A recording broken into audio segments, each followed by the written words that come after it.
yung account number. Ano, kita ko yun. Ang kailangan nyo?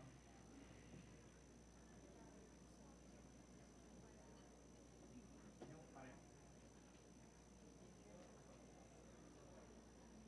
Wala, di ko na.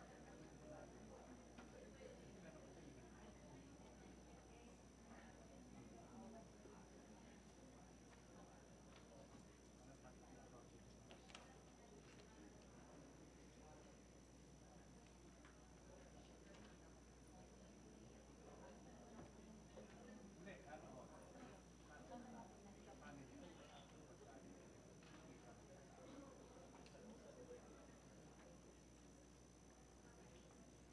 Yung no, oo. Basta join mo siguro. Tapos isa ko na pangalan.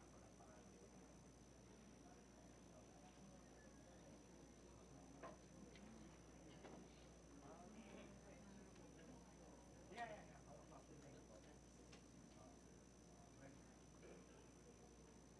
Pero nakalagay ko.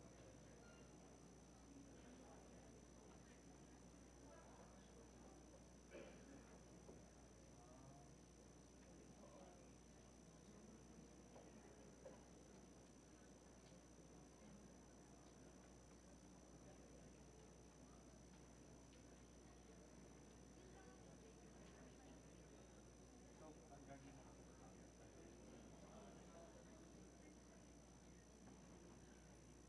ika-text mo lang. Ika-text mo yung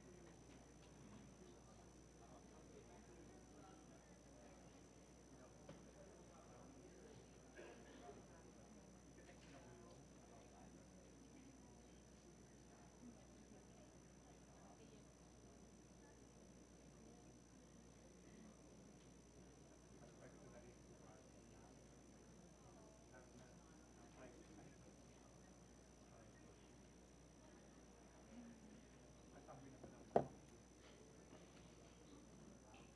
Ay, pagkakaroon.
Wala pa, ready. Hindi BCDA. Hindi pa ready yung OBP. Okay lang. Ganyan yata si ma'am. Si Angara ng gano'n? Ani?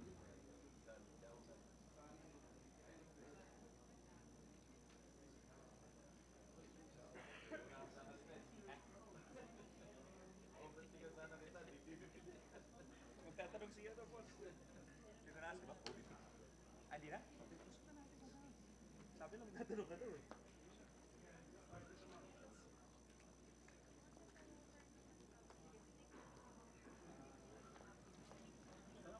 Alam mo, tatanong. Ito, Kiko nga yung dati. Dito, Chico, wala. Ano mo?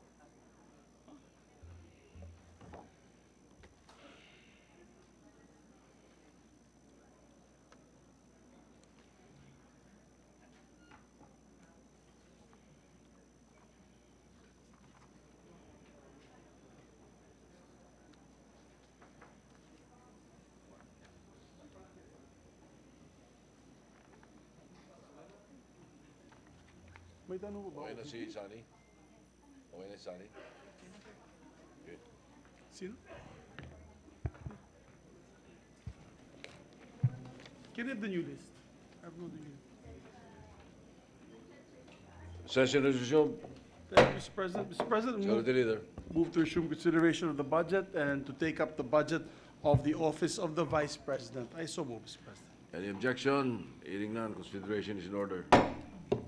Boss Ping, may we recognize the sponsor, Senator Angara, to sponsor the budget. Senator Juan Edgardo Angara. Thank you, Mr. President. Thank you, Majority Leader. Magandang umaga po sa ating lahat, sa ating Vice Pangulo, at sa ating mga kasamahan. The recommended budget for the Office of the Vice President is 664,883,000, Your Honor. Mr. President, no member registered to interpolate. Maybe Senator Lapid would like to interpolate.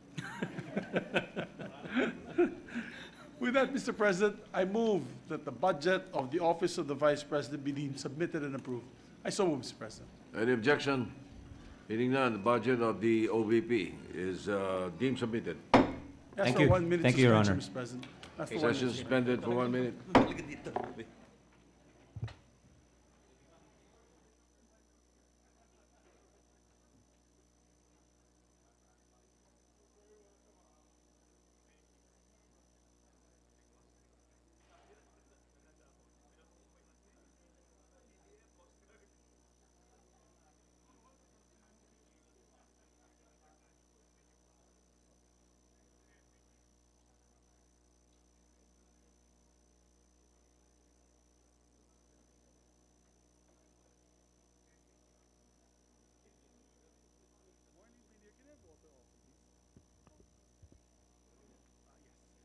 Tsaka tina rin kung may tea sila.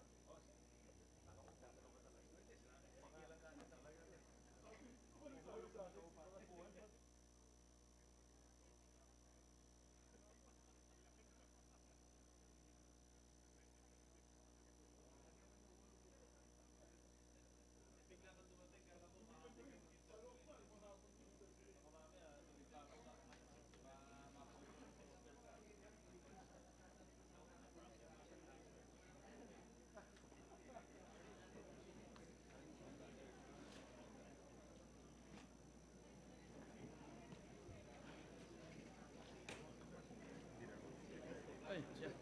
No. Kausap na kayo ni Senator Frank?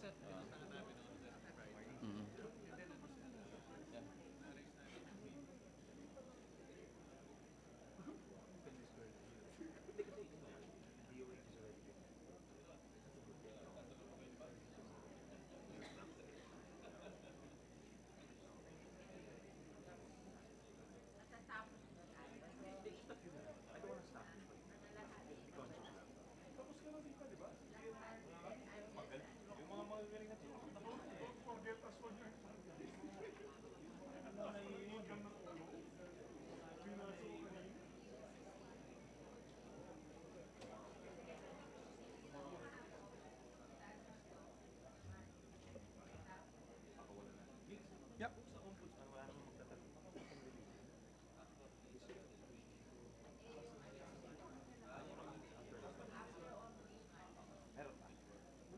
Ombudsman, sino pong tatanong?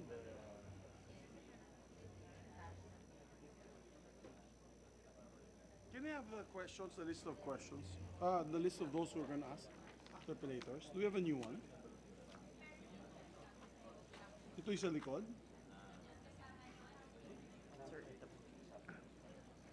Thank you.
Ready to resume, Mr. President. Session resumed. Mr. President, I move that we take up the budget of the Dangerous Drugs Board and recognize Senator Panfilo Ping Lacson to sponsor the measure. Only the Dangerous Drugs Board? What Together about with the Philippine Drug PIDEA? Enforcement Yeah. Agency. With the permission of the Alright. body, we can take the two bodies Together. together. Yes, Mr. President. Yes. Any objection? Hearing none, consideration is in order. And I'll just The, switch with you, Mr. President. I know you would like to ask yes, I questions. would like to yield the chair to the Majority Leader. Hindi na.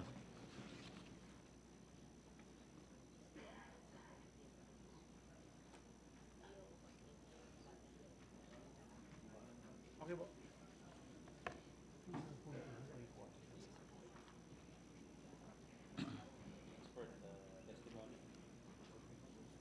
We now like to recognize the distinguished Senate President, Senator Tito Soto to Vicente Soto III to interpolate the budget. Before that, Mr. President, Yes, may I just present Chairman? the proposed Yes, budget of Senator the Lacson. DB and PIDEA? yes, you're recognized. Thank sir. you, Mr. President. The proposed new appropriations for the Dangerous Drugs Board for fiscal year 2020 is 553.661 million pesos. From 283.6 million in the National Expenditure Program, it was increased under the General Appropriations Bill as transmitted by the House to 533.6 million. And the Senate added another 50 ba ito? 50 million, 20 million to augment the fund for the program monitoring and evaluation of the Philippine Anti-Illegal Drugs Strategy or PADS. So, having said that, Mr. President, this representation is ready for interpellation. Thank you, Mr. President. Will my other BFF, distinguished gentleman from Cavite, answer some questions in aid of the budget of the DDB and the PIDEA, Mr. President? Most welcome from the distinguished Senate President, Mr. Presiding Officer. Thank you, Mr. President. Let me start off with a review of the briefing materials that the Committee on Finance gave us. The DBM's recommended budget for DDB was for the fiscal year 2020 is 54.86% lower than the DDB's requested budget. May I know what particular projects were affected by the decrease by the DBM, and will this decrease affect our or the country's war on drugs, Mr. President? Because, the only reason, Mr. President, for the reduction of the budget is the non-recurrence of the budget for the nationwide survey. That's now being conducted by the DDB in the amount of 70 million pesos, Mr. President. But in their request for the 2020 submission to the DBM, you mean this was included already, or this was not included? This is a non-recurring item under the DDB budget because this was funded under the 2019 or the current year budget of the DDB, Mr. President. Oh, so the funding for 2020 is no longer necessary. That is correct, Mr. All right. President. Sir, 444 million. For 2020, it's no longer necessary. 444 million yung nawala dun sa request nila. But based on the request of the DDB, 444 million Binawasan niyo. was cut by DBM in their request. 70 million lang yung sa ano, yung sa survey. Ano po itong naapektuhan? Asan yung mga items na nasa yung as per your request? Which one? That is also correct, Mr. President. Under Tier 2, no? Under Tier 2, ang mga maapektuhan po dito yung upgrading, repair of DDB offices in the amount of 10 million pesos. Replacement of outdated, old, and broken fixtures and furniture, and the amount of 8 million pesos. Career Performance Development Program, 1 million pesos. Production of digital materials for Drug Enforcement Portal, 2.73 million pesos. Yun lang. Those are the projects to be adversely affected by the reduction. But then again, it doesn't even reach 100 million, Mr. President. But Also, the 400 National Communication Plan for the 400 PADS. oh. Also, the National Communication Plan for the PADS. O yan, magkano yun? Magkano yung tinanggal? Will be affected. 400 million.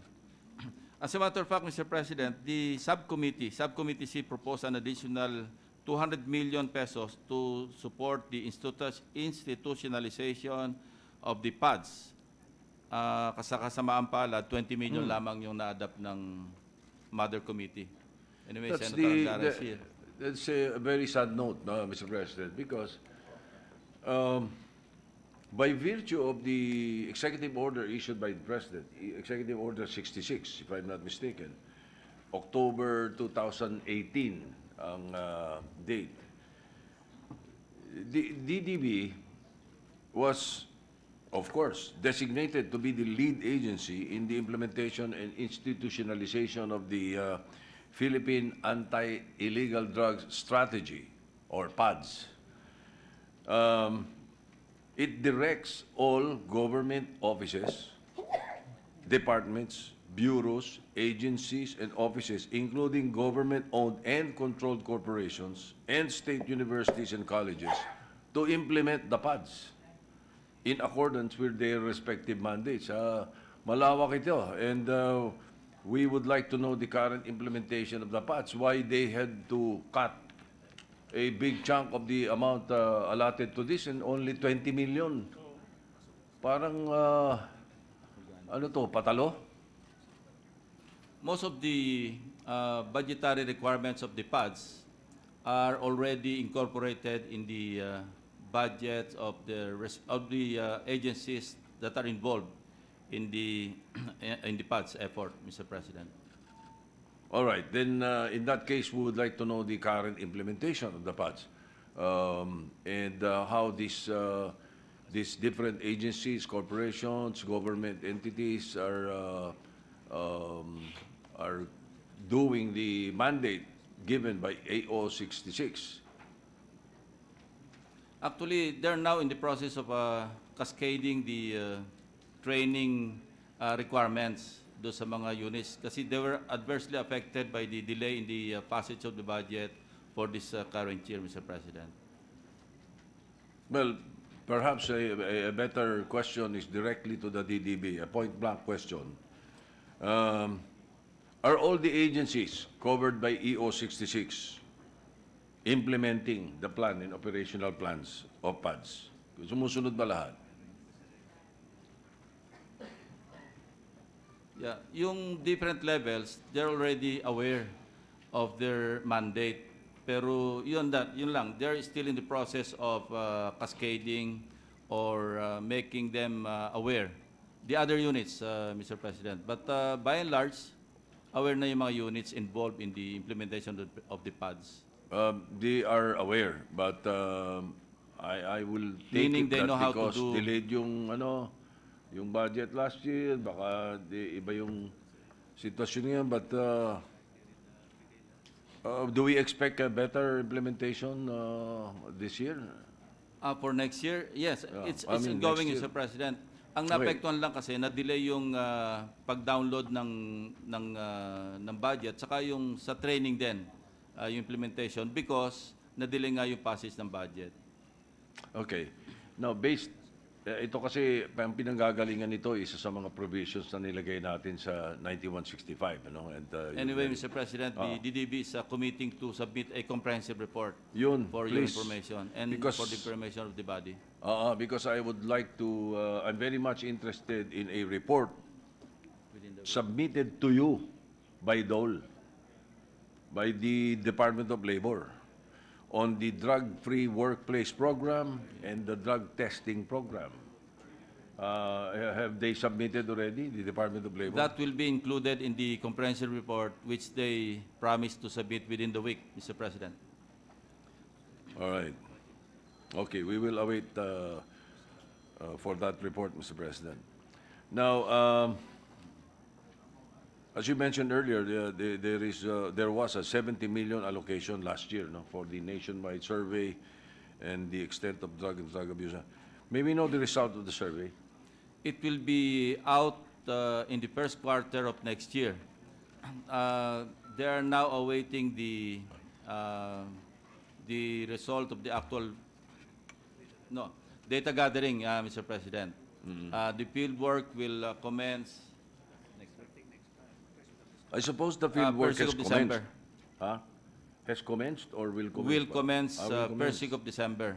Kaya yung data gathering will immediately follow, and give or take siguro mga 1 week or 2 weeks, they will be able to collate and give us or announce the result first week or first quarter of next year. We had when I was the Dangerous Drugs Board chairman, we had a survey conducted to that effect, no?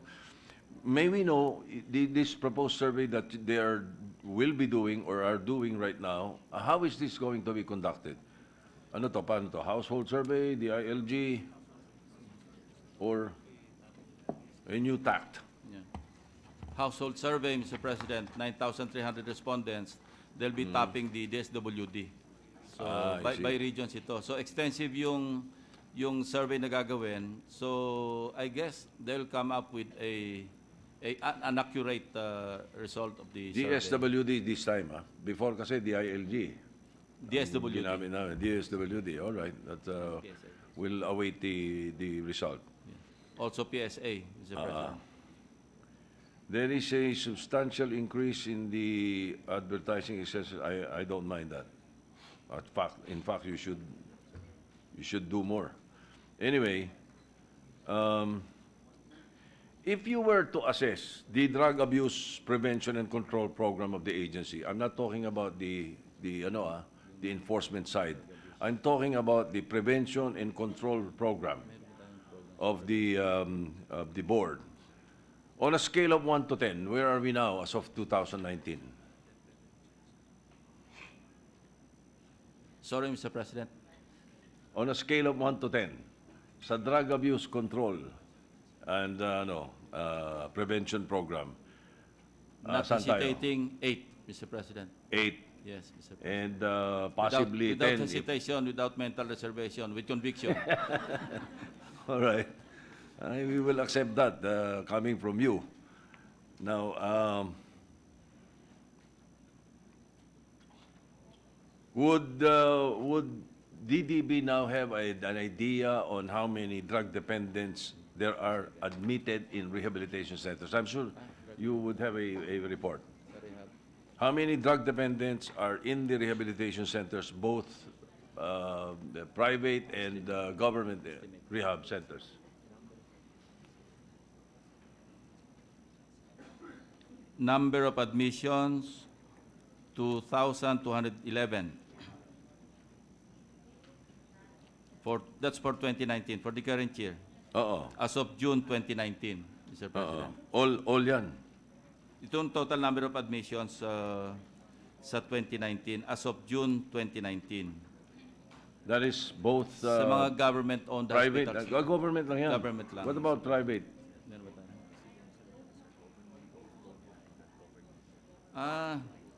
Combined na po ito. Government-owned, DOH managed, saka LGU managed. Pati yung non-government owned.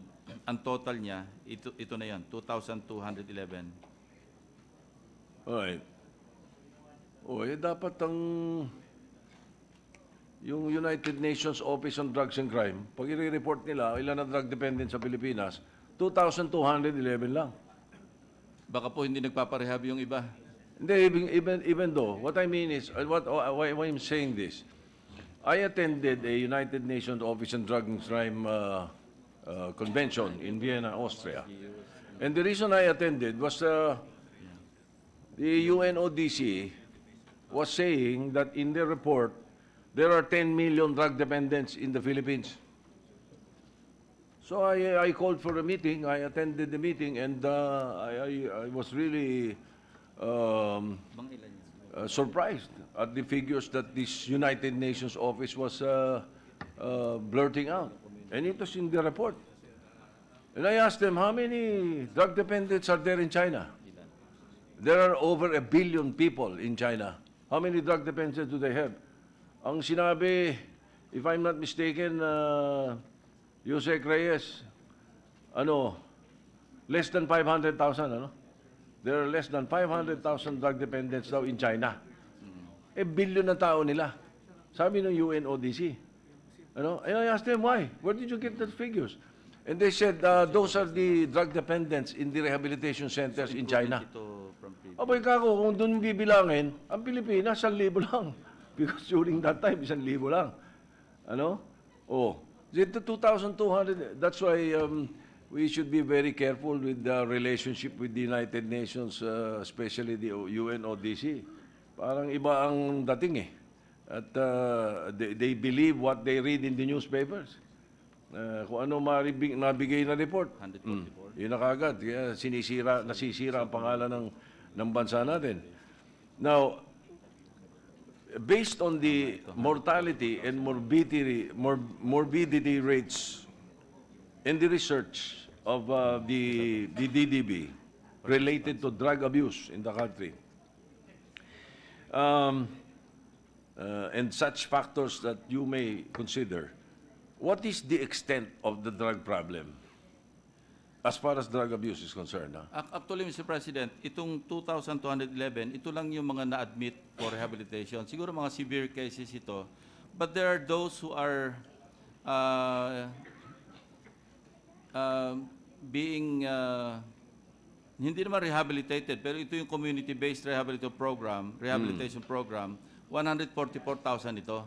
Na yung iba, mga user na hindi na bumalik, pero patuloy pa rin sa drug prevention program na rin, para hindi na sila bumalik. So, ang total nito, 144,174 as of September 30, 2019.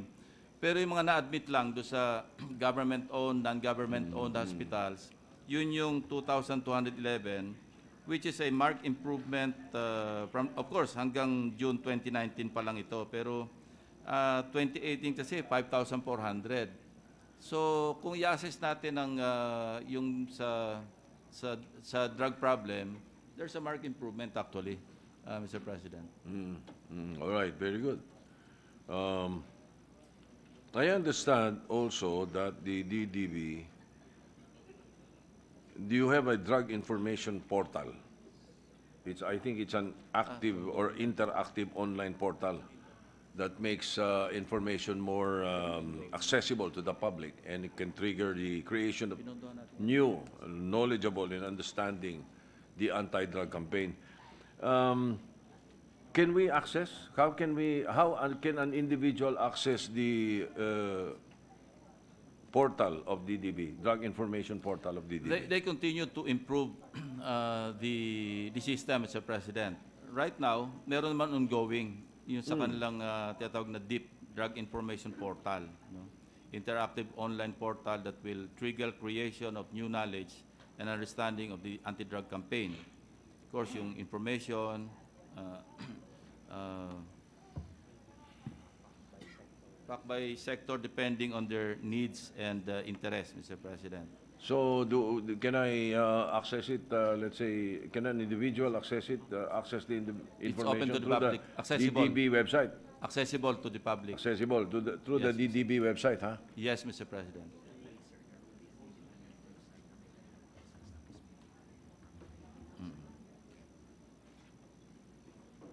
Merong may direct access, meron ding nakalink sa DDB website. So either through the DDB website, you can access it. Meron ding independent access doon mismo sa portal na sa DIP.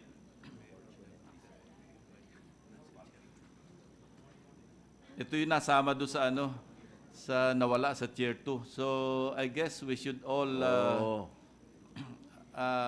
consolidate our efforts to have this restored, Mr. President.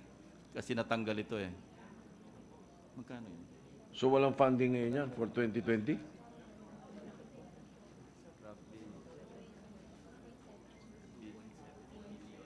Million. Roughly mga 2.7 million lang. Naku, Diyos ko naman, dapat na ibalik agad yun. Natanggal nga eh. We will get to that. As a matter of fact, I am also concerned about your advertising expenses.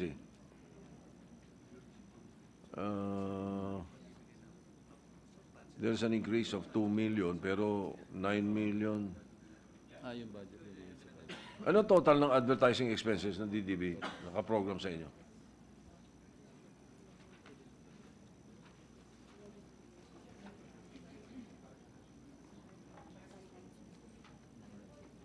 Million.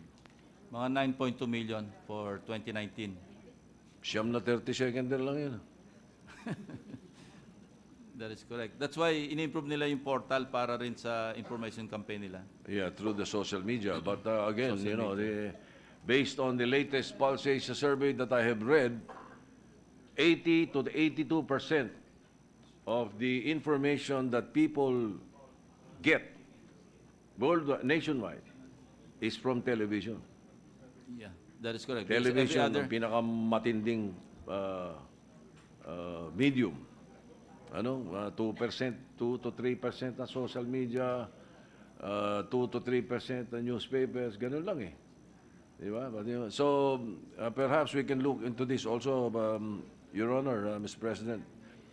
The advertising expenses, the portal, budget for the portal, and then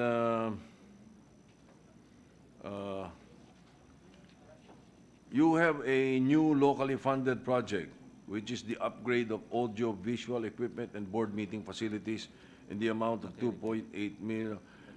2.8. Tinanong ko na ito dati during the hearing and I'm going to ask again this question. Because in Section 79 of Republic Act 9165, of which I am the principal author of in the Senate, and the principal author in the House is the presiding officer now, Senator Subiri, the Comprehensive Dangerous Drugs Act, it says there that the board shall meet once a week or as often as necessary. Hindi ang ibig sabihin nun pabawas. Ang ibig sabihin nun, padami. So, what is the frequency of the meetings now? It has always been so low. For this year, they had conducted 8 meetings, board meetings, Mr. President. Dapat 2 buwan lang yun. If we will follow the law, 2 buwan lang yun. Is it still the same problem, quorum?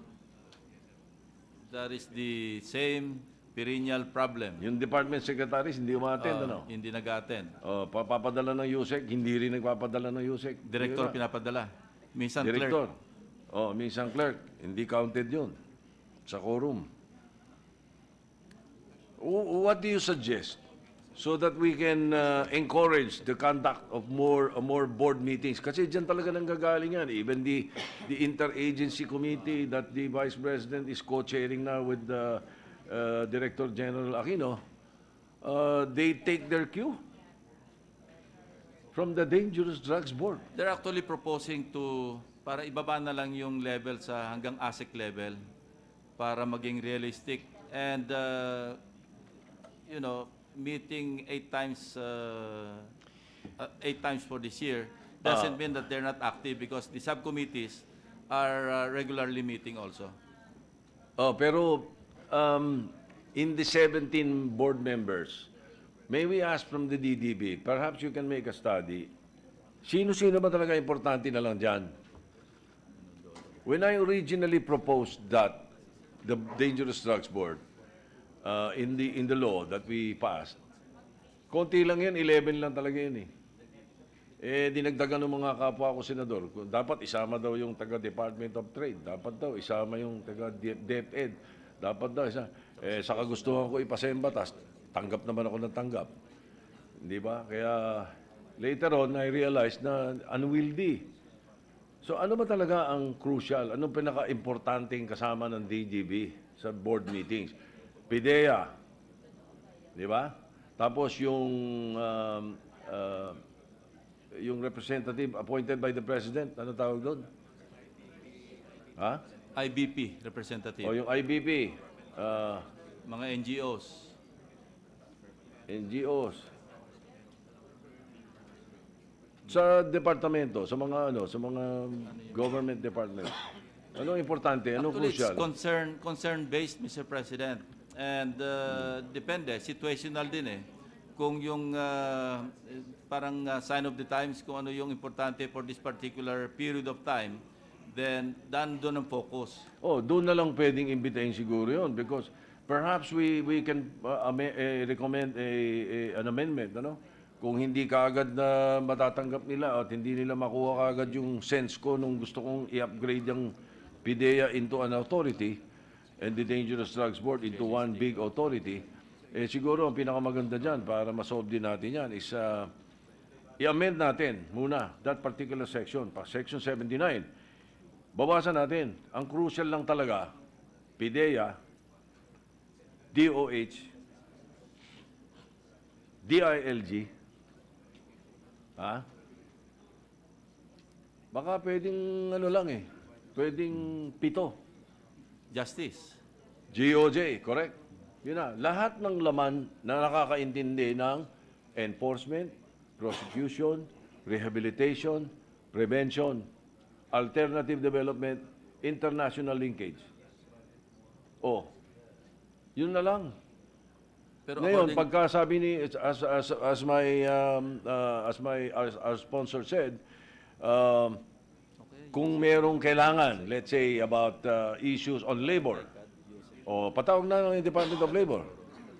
Di ba? Magiging constant at magiging regular sigurado ang board meetings nito. Ano? At saka pulso. Yung pulso malaking bagay ang pulso rito eh. Your Honor, what do you think? Limit natin sa 7. Yeah, they're taking note of the All right. observation of the Senate President. All right. Although as of now, they see the involvement of all the 12 na importante rin talaga. Kaya lang, recommendation lang, to be more practical, Yes. ibaba na lang sa ASEC yung level ng mag-a-attend. Kasi even the USEC, medyo hirap sila eh. And Pwede rin yun eh. Pero I've seen it eh. You know, when I was DDB chair, I made it a point at least once a month. At least once a month. Naghihintay pa kami. Naghihintay para kami para magka-quorum. Ang tindi ng tardiness. Tapos ang palusot, sir, maraming trabaho rin sa department eh. Ganyan. Pero kung yung 7 lang, na talagang ang concern ng 7, yun ang talagang, nasa damdamin at saka sa kalooban nila yung dangerous drugs eh. Yung mga agency na yun eh. DOH, DILG, DOJ, PNP or DILG. Mga ganon. Yun talaga. Sila yung mga main eh.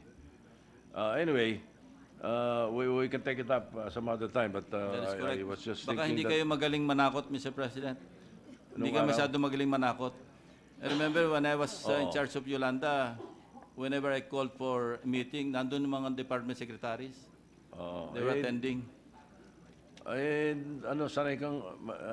no, I don't. Please, strike it off the record what I said. Secretary, it's ordered. Now, for the PIDEA and also, of course, the DDB,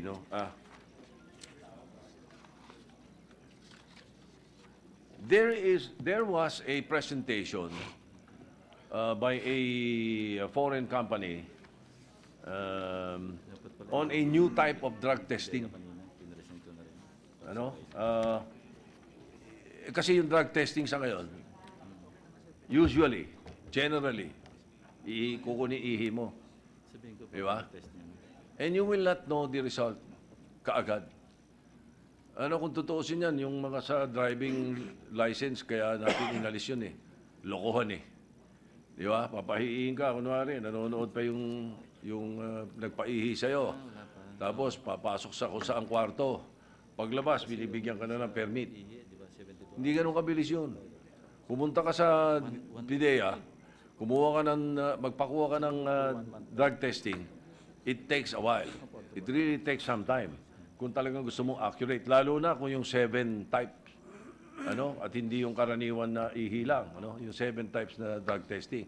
Matagal yun.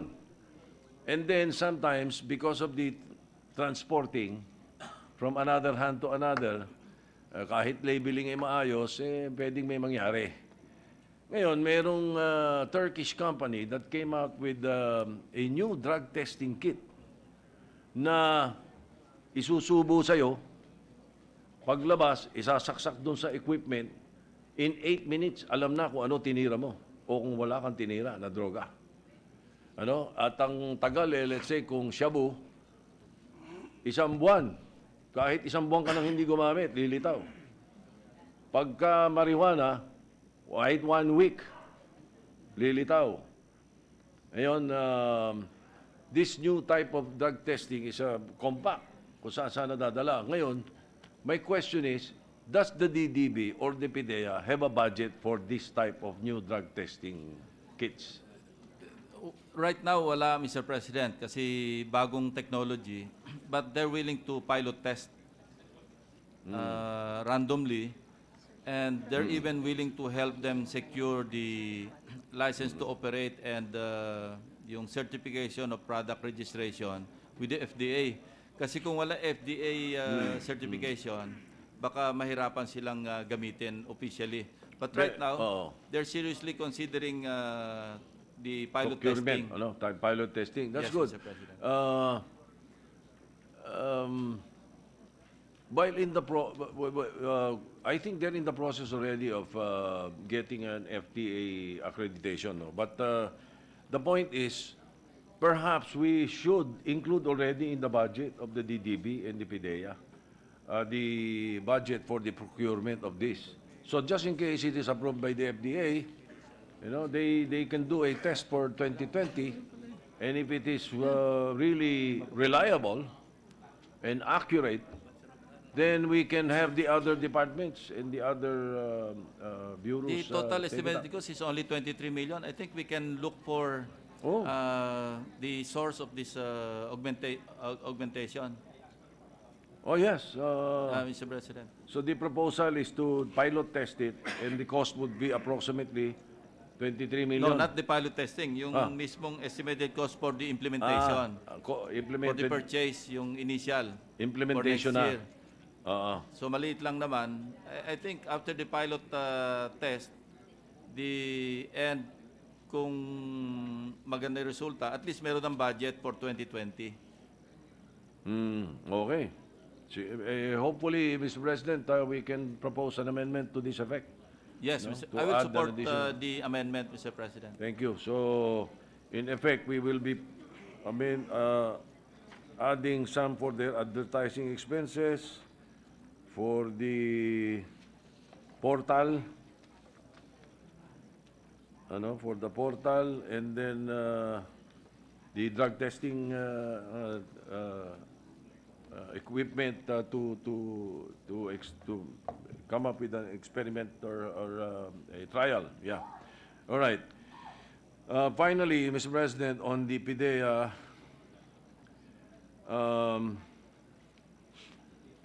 the Philippine Drug Enforcement Agency, the drug enforcement officers, under the drug enforcement officer, you have an authorized plantilla items of 1,962 only. However, only na nga yung 1,962, 238 remains to be unfilled. May we know what these positions are that remain to be vacant? Mostly, anong position?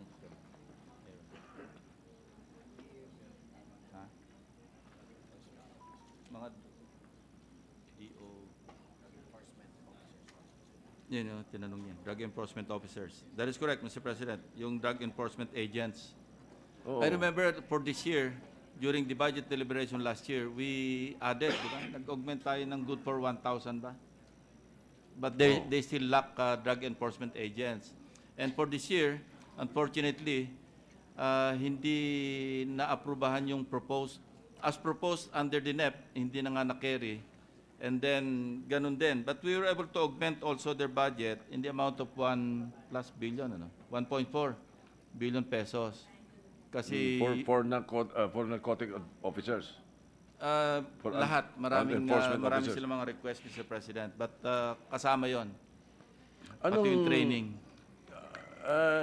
yung graduates ng academy, how many graduates do you have every year?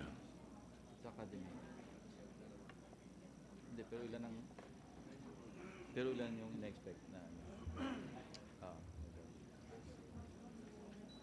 around 600, Mr. President.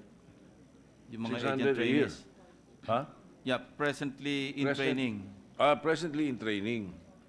So approximately sa isang taon, mga ilang kaya ang gagraduate ng academy? For 2018, 600. Pero ngayon, 400 plus for 2019. So, hindi na siguro dapat maging unfilled itong 238 na to. At kung kailangan pa, pwede pa natin dagdagan, hindi po ba? Pero ongoing pa rin yung recruitment program nila, Mr. President. At saka yung Because I kasama will yung training. always rely on PDEA Academy graduate when it comes to presentation, investigation, intelligence work on dangerous drugs. Nakapokus talaga sila eh. No, with due respect to the other narcotic officers, no, pero pag graduate do sa academy, mas nakakasiguro ka na kabisado niya yung dapat gawin, ano, at hindi yung nangyayari sa kasalukuyan. Mga prosecutor, pag kinausap mo, ang sagot sa akin, mga banu daw yung mga pulis ko. Pag nagsasambit ng kaso, hindi raw marunong magsambit ng kaso. Nung tinanong ko yung mga pulis, ang sagot sa akin, hindi sir, yung mga piskal nyo nalalagyan. Saan ka lalagay doon? Hindi ba? Again, hopefully, the academy may produce more agents, no, for PIDEA. And then, kung ano pa yung mga sa tingin natin ay makakatulong, Mr. President, Your Honor, being the sponsor of their budget, I'm sure we will be able to minimize the woes and lack of funding. Thank you, Mr. President. Thank you to the gentleman from Cavite. Thank you for the input, Senate President. Thank you to the Senate President. We'll just switch. I'll just switch with the Senate President, Mr. President. 1 minute suspension.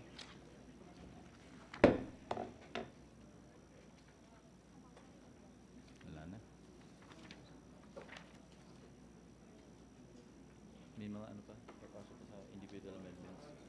Ano, sa picture rin. Pero, salit pa kayo ng para sa individual amendments para baka sakali mahabol pa sa bawat one. Kasi minsan gano'n nakakadisgrasya eh.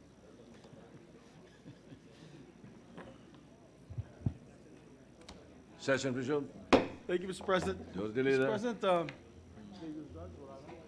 no other member wishes to interpolate the Dangerous Drugs Board and PIDEA. I just want to show, if possible, Mr. President, if I may be recognized, and with the permission of the sponsor, it's not an interpolation, but just an intervention. I would like to show you on the screen some facilities that we have in Bukidnon. It is underutilized to my dear sponsor. Maybe you can relate to the PIDEA and the Dangerous Drugs Board. We have a 700 million peso facility donated by Friends of the Philippines Foundation for a rehab center. It's called the Wellness Center for Region 10, Your Honor. May we show it on the screen? I don't know if my staff is ready. Ito po siya na turnover na po yan sa Department of Health. May we show other pictures, please? And the President went over to turn it over to the Department of Health. It's a beautiful facility. It's sprawling. It can take up to 600 patients to 700 patients per cycle. Yan po siya, ganda-ganda, parang resort. Ang problema, 80 lang po ang nasa loob. 80 people. There's only, I believe, only 80, last I checked, 80 patients being rehabilitated for such a large facility run by the DOH. I'm actually helping them in the DOH with their budget for items, but it is underutilized, sir. may we request the Dangerous Drugs Board, baka sa lahat po nagtokhang ng PNP. Libo-libo yung tinukhang sa Region 10, pero 80 lang ang nasa loob. Yeah. Perhaps, Yes, Mr. President. Majority Leader, information dissemination is what is necessary because this is in Bukidnon. Yes, sir. In All right. Malaybalay for Malaybalay. My experiences before, is that when you have drug dependents who are from Bacolod, they will not bring them to the rehabilitation centers in Bacolod dahil machichismis doon sa mga kapitbahay at mga kamag-anak. So itinatago nila yan, pinapadala nila sa Dumaguete, sa Iloilo kung meron, Yes, or para wherever hindi nahiya. na meron. So if that is in Bukidnon at magandang ganyan, people from the other parts of Mindanao should know about this. And if they do, I'm sure they will bring their drug-dependent patients there. Yes, sir. Mr. President, actually, this is the regional center. So yung mga taga Cagayan de Oro, malayo-layo na po yung Bukidnon, pwede na po nila itago yung kanilang mga pasyente dyan if they're pwede rin. nahiya. Pero walang information dissemination, Your Honor. That's why I'm presenting this to the Dangerous Drugs Board because I know the Dangerous Drugs Board has a budget for drug Advertising. rehabilitation, advertising, and all. Sayang naman po yung facility. Pag tinanong mo naman yung DOH, wala naman po daw silang budget for information dissemination. Theirs is only for the running the facility and maintenance. Mr. President, yes, a Mr. bit of President. information, just for the information of the Majority Leader. Alam niyo po, ito reflective ng magaling yung LGU do sa Bukidnon because hindi umabot sa severity. Kaya underutilized because sa community-based prevention pa lang, naagapan na. Besides, hindi pwede maging regional facility ito kasi yung proximity niya sa Cagayan de Oro, nauna na yon. So spillover na lang yung pumapasok dito. Underutilized lang, Mr. Chairman. Sana, Mr. President, The underutilized nga, not because hindi nagagamit yung full capacity, wala talagang nagpapa-admit kasi maganda nga yung programa. This is according to DDB, not according to me. I'm not here to please you, Mr. yes, President. Pero yan talaga yung reality sa ground. Pag magaling yung local government unit sa pag-attend dun sa community-based efforts sa drug prevention, wala talaga papasok. And we should be happy. We should not be, we should not feel sad na underutilized or na konti lang yung pasyente, 80 lang, pagkagandagan ng facility. yes. So, we should be thankful. I'm hoping that's the case, Mr. President, because we'd like... But that is, That's a very good point. Yes, Yeah, it's I'm sure mas possible. marami, kasi ang population ng Bukidnon po, Mr. President, is 1.5 million people. I doubt that there's only 80 drug users in Bukidnon. Alam ko marami pong drug users dyan. But whatever it is, I just wanted to put it to the consciousness of the Dangerous Drugs Board. well taken, but that's their observation. Thank you, Mr. Chairman. The Minority Leader, then Minority Leader Senator would like to- Tolentino. They're both asking for the floor.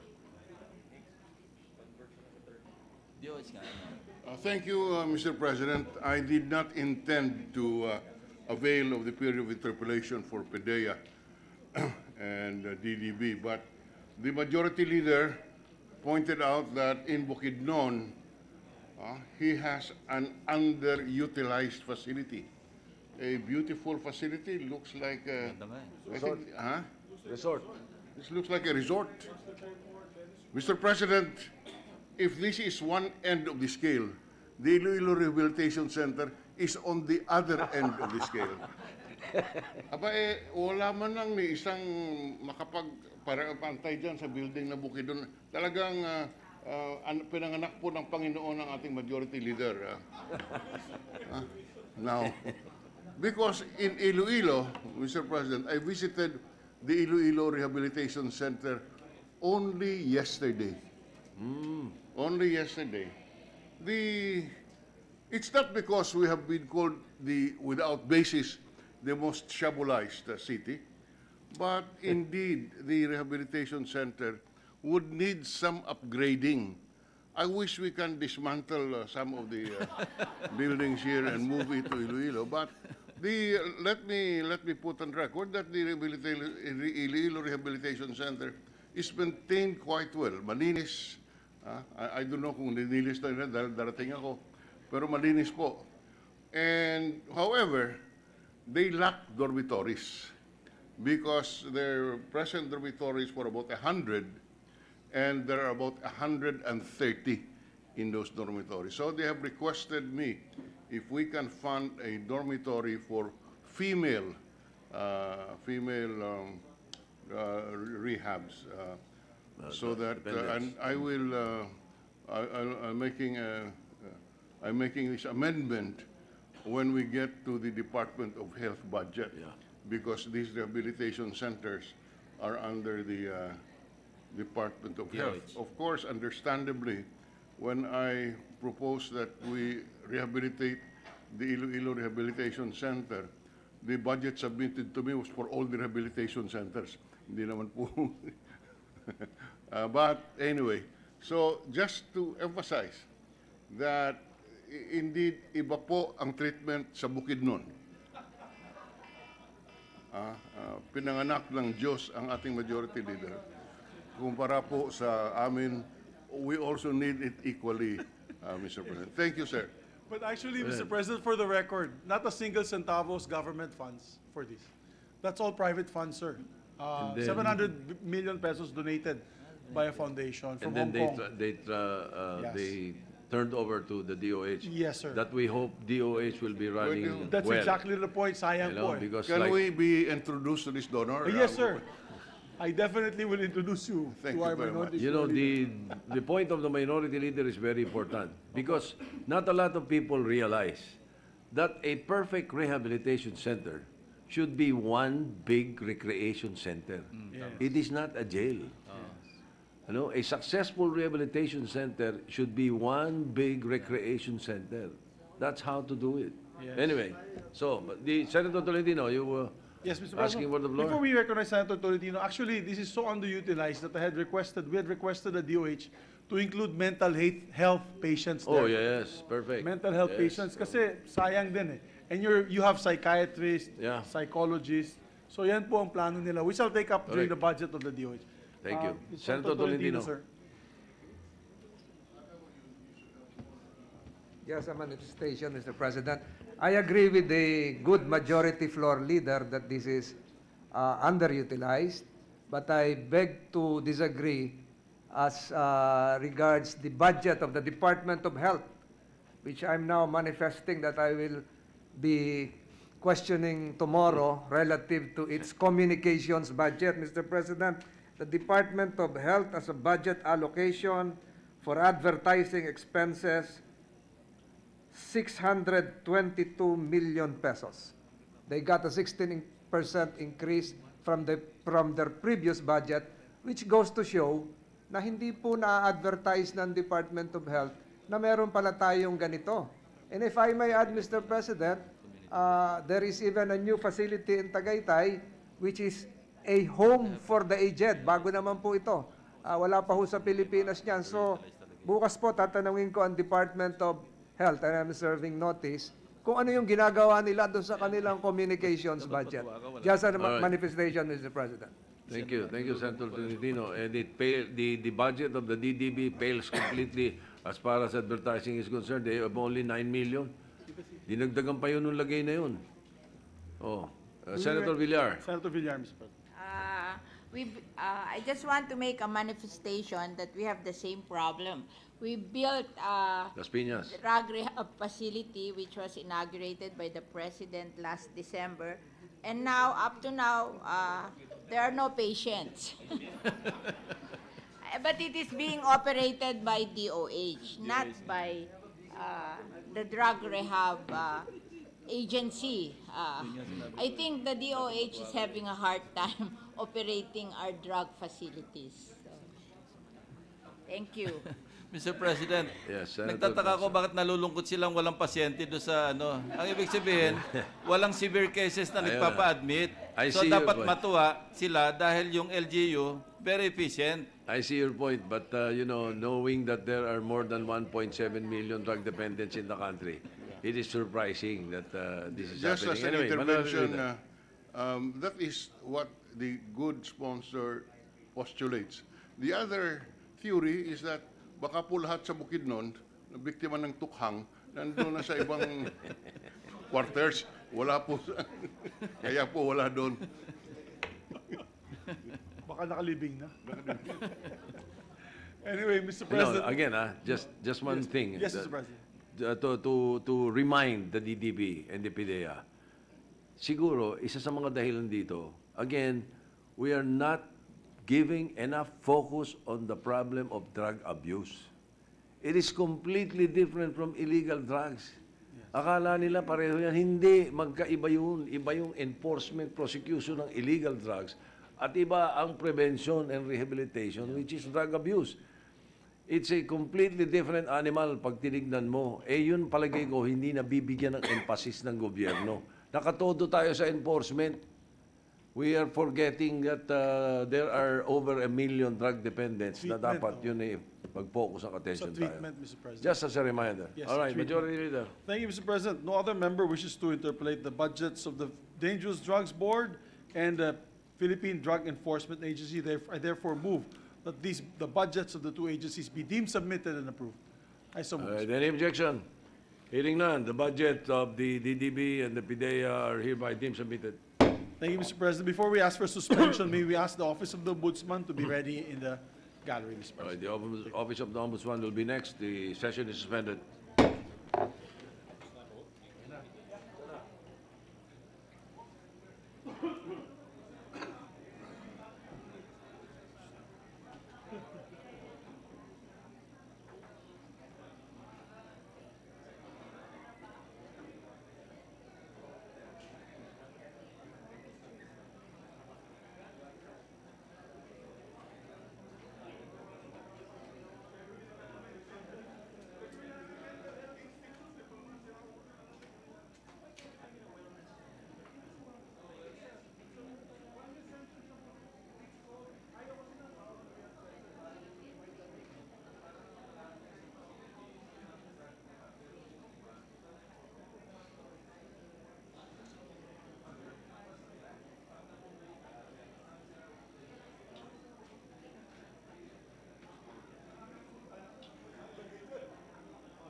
Ready to issue, Mr. President. Session resumed.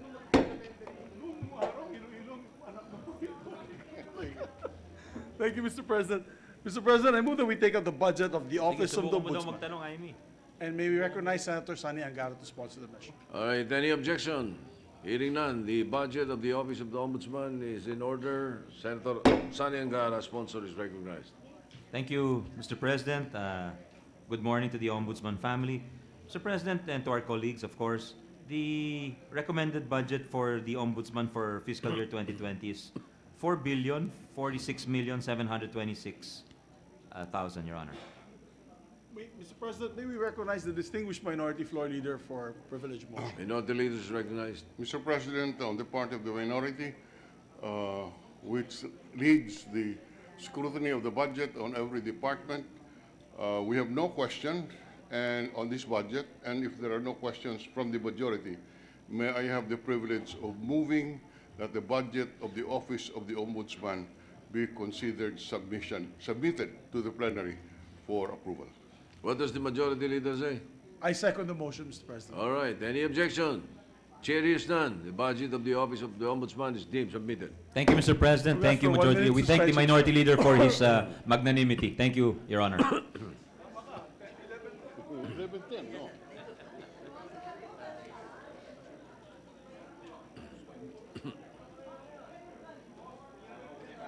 What is the next office?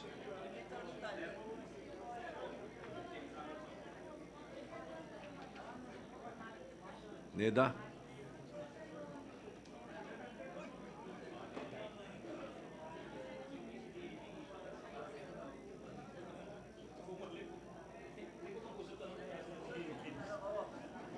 Tanong mo kay Migs.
Eh, kailangan ka rin dito sa NED eh.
Dati, no, attorney?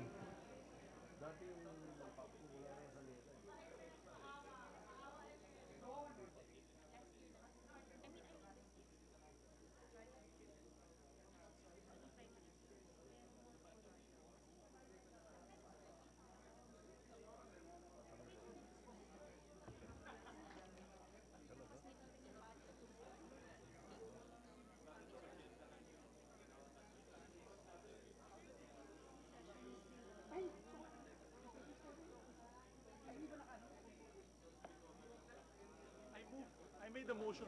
Boss, sabi ko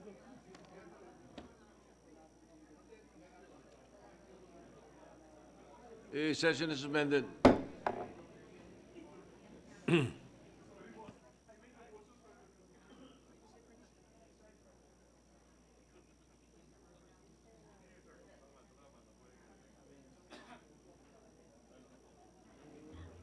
Nagre-request ng...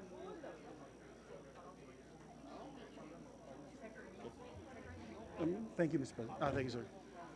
Ready to resume, Mr. President? Yeah. Session resumed. Mr. President, with the permission of the body, I move to suspend consideration of the budget just very quickly because we have a very thick reference of business already. So I move that we suspend the budget temporarily. So moved. Hearing no objection, the consideration of the budget is hereby suspended. Stadium, Your Honor. We don't disagree with that, it is part of our, of the ceremonies. The question is it proper? Is it appropriate? Is it valid? Is it just that we do away with 50 classrooms to build a 50 million caldero that we use only once? I am not talking about overpricing. I am talking about the propriety of doing away with 50 classrooms in order to put up a 50 million caldero. Your Honor, it was, I think Congress is the one who appropriated the money for these projects. Of course, beforehand, we did not know how the money would be distributed, Your Honor. But That's correct. We did not know how the money would be distributed. Yeah. We based this on the representation that that the total amount of 10.546 billion was needed for capital outlay. But we did not know that 50 million, which is equivalent to 50 schoolhouses, will be spent for an oversized caldero. I think what the government was really envisioning was to, do a really impressive hosting of the games and showcase the Philippine ingenuity by using Philippine creative designers and performers, Your Honor. I think this is what other Southeast Asian countries have also done when it was their turn to host, Your Honor. I think in his heart of hearts, the good sponsor, good intentioned as he is, finds difficulty justifying a 50 million caldero, which is equivalent to 50. Anyway, but what's inside my heart, Your Honor, is irrelevant. My heart is black. It's color black, Your Honor. So we should not talk about my heart.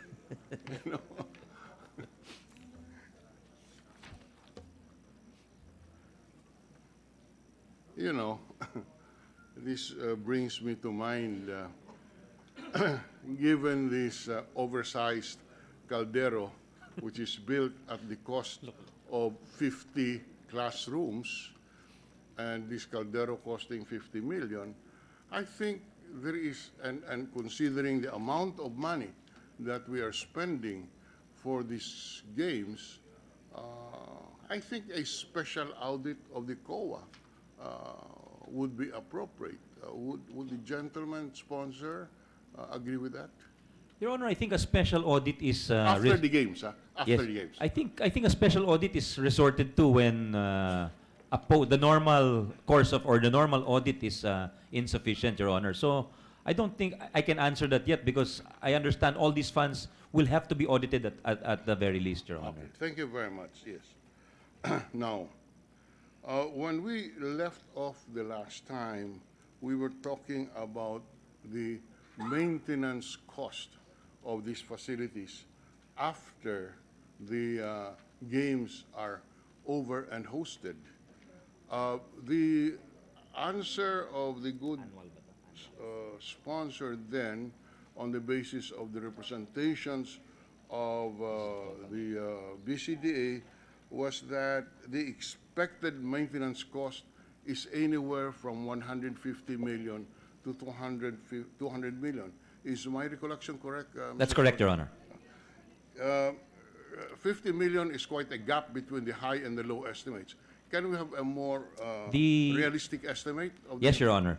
The estimate given to me is for annually is 188 million, Your Honor. I can break it down if you wish. 188 million? That's okay. Yes, Your Honor.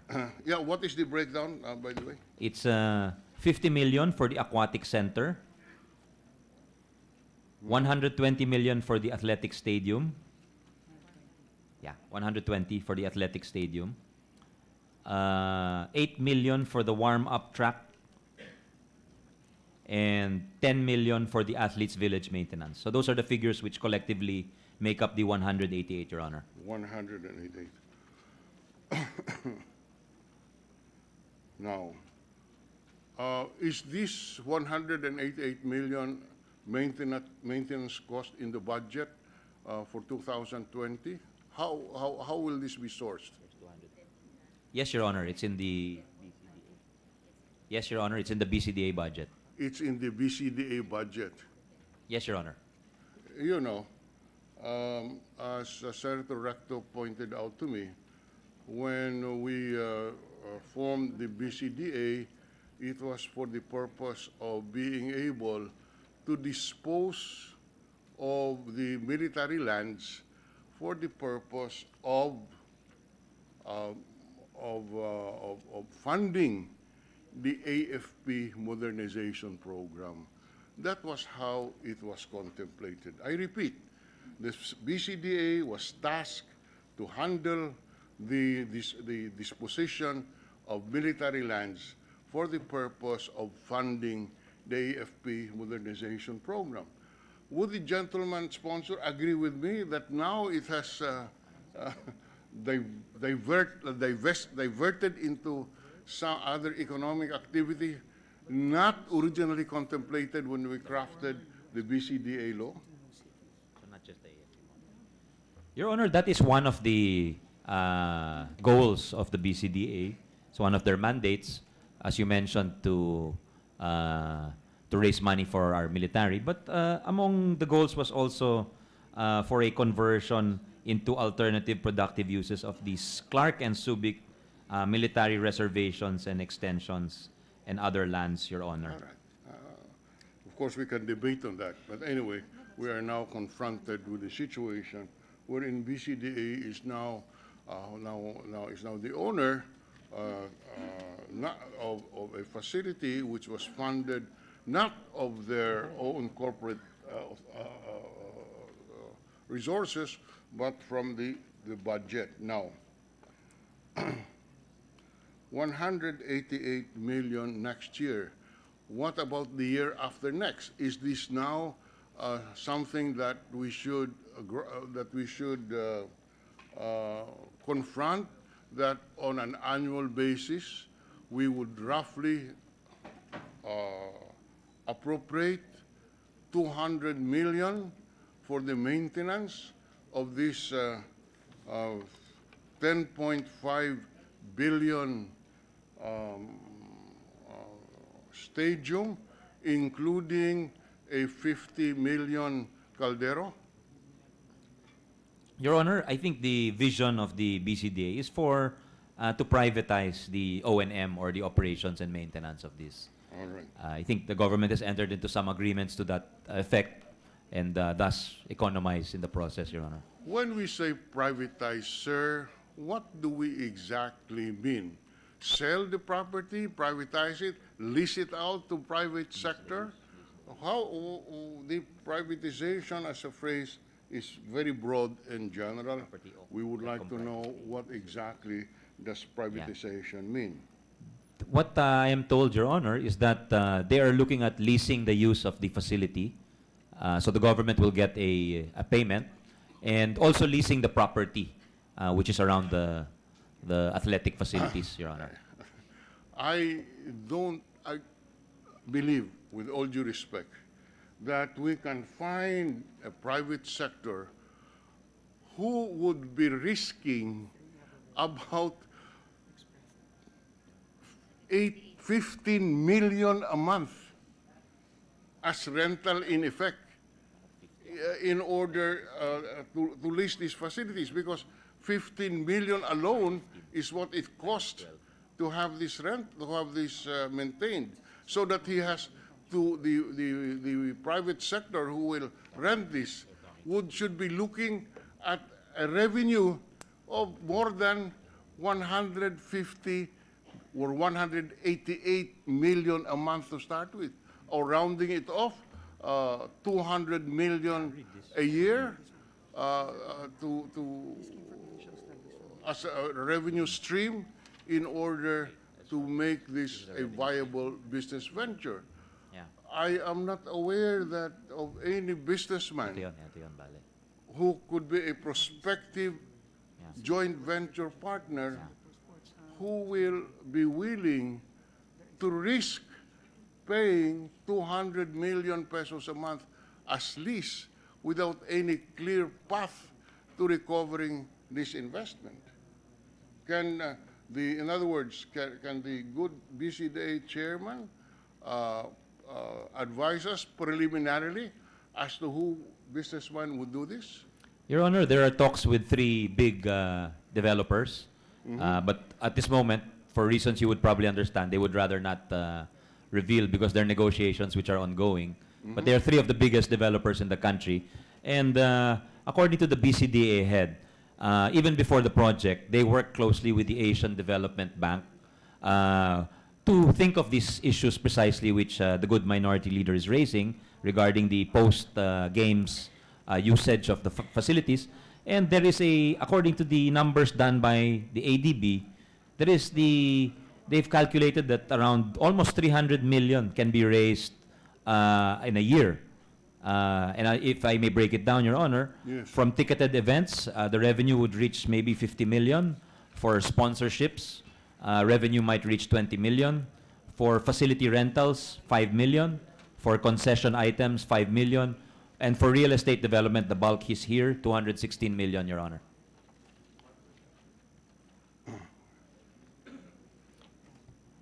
Yeah, so that even on the numbers proffered by the good minority leader, there would be some income left for, assuming these assumptions, assume the numbers come out, Your Honor. And there's a payback period of around 4.6 years.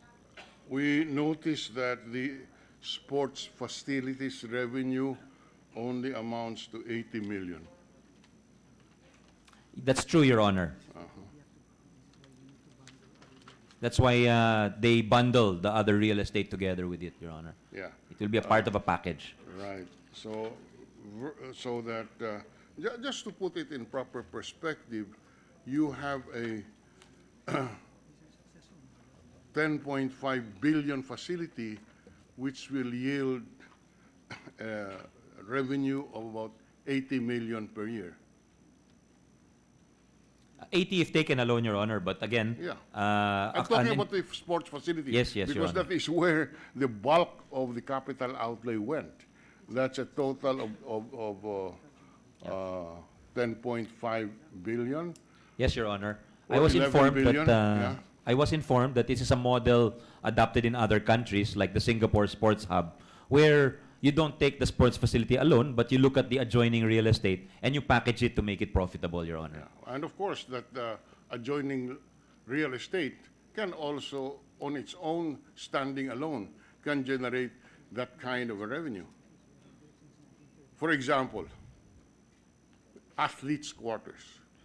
I understand that this will be sold afterwards. What will happen to this?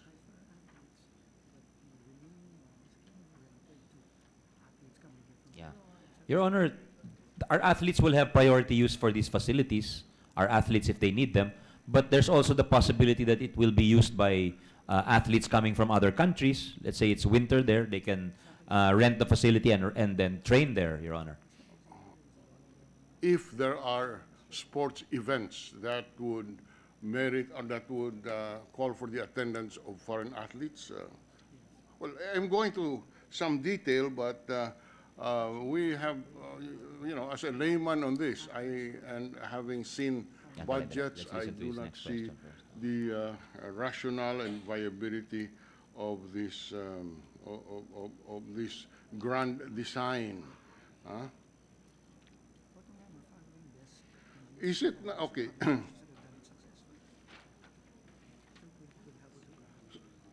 So the mention is made that the BCDA intends to privatize the O&M or operation and maintenance of the sports facilities through a public-private partnership.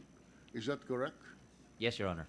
Now, did not the ADB in its study require that a further analysis would be needed to design the appropriate structure and risk allocation for the sports facilities?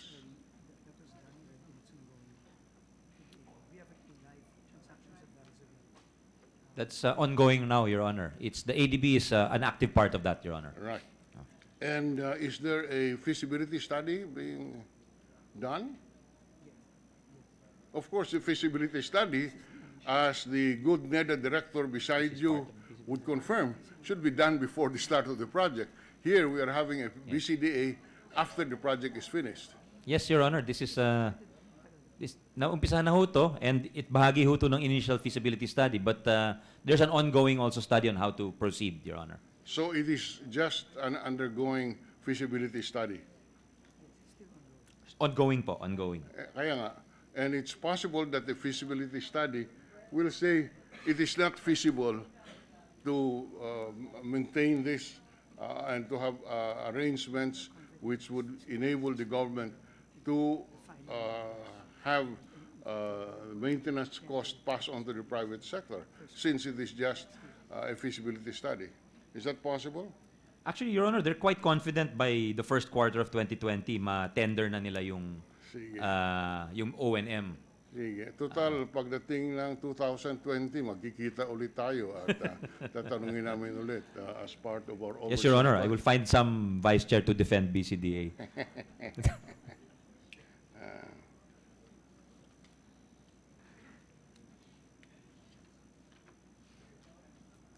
We plotted, or you mentioned the revenue of 50 million for ticketed spectator admission for ticketed events, 50 million, sports facilities rental, 5 million. Okay, okay. How many sporting events are projected to transpire every year after the Southeast Asian Games in order to come up with this kind of a projection? No specific number yet on that, Your Honor. What about the so-called sponsorship packages of 20 million? Is there an indicative list of who are these prospective sponsors?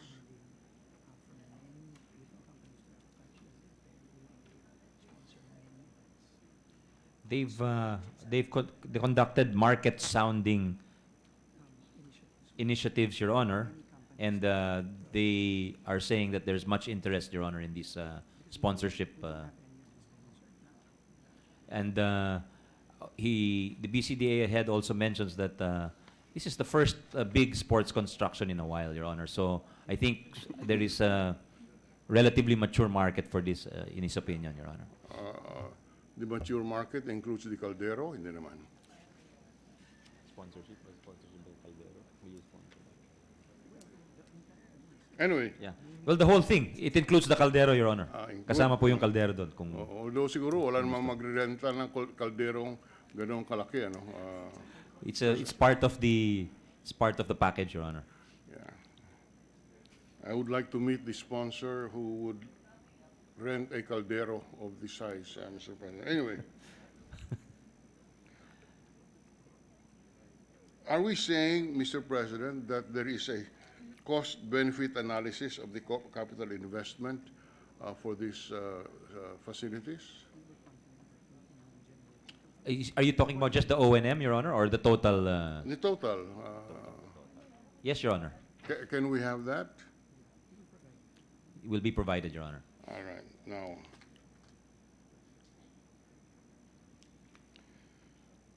the maintenance of the stadium would require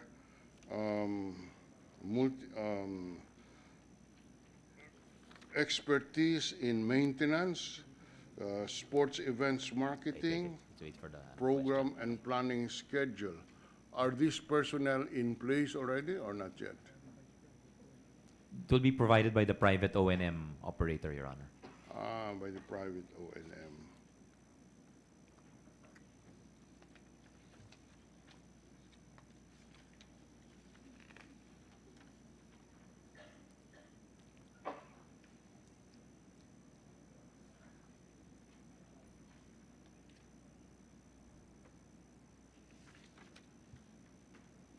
Well, there are other questions which I will raise, but the gentleman mentioned that these are basically pertaining to the National Sports Commission, the Philippine Sports Commission, which is under another committee, and also that there are other items which we would like to take a second look at when the appropriate time comes. But let me digress to one more issue, still related to the BCDA, just for purposes of putting this in the proper perspective, lalo na po yung sinasabi natin na joint venture with private sector. Does BCDA recall that in 2017, it built 21 ASEAN villas in Clark? Yes, Your Honor. Now, does the BCDA recall that this cost over 600 million pesos? Yes, Your Honor. And this was designed to be used by President Trump, President Putin, and other heads of state attending the ASEAN summit. Yes, Your Honor. In fact, the information was volunteered to me that they have already been sold. Okay. And there's at a profit, Your Honor. They have been sold. Yes, Your Honor. Lease. It's not a freehold, Your Honor, but a leasehold. They've sold the leasehold. leases. Yes, it's a leasehold for a lease for a definite period of time.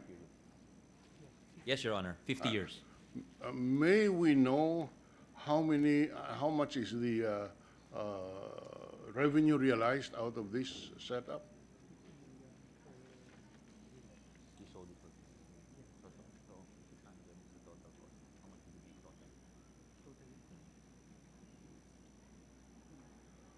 Just awaiting the figure, Your Honor. Yes, because this would have relation to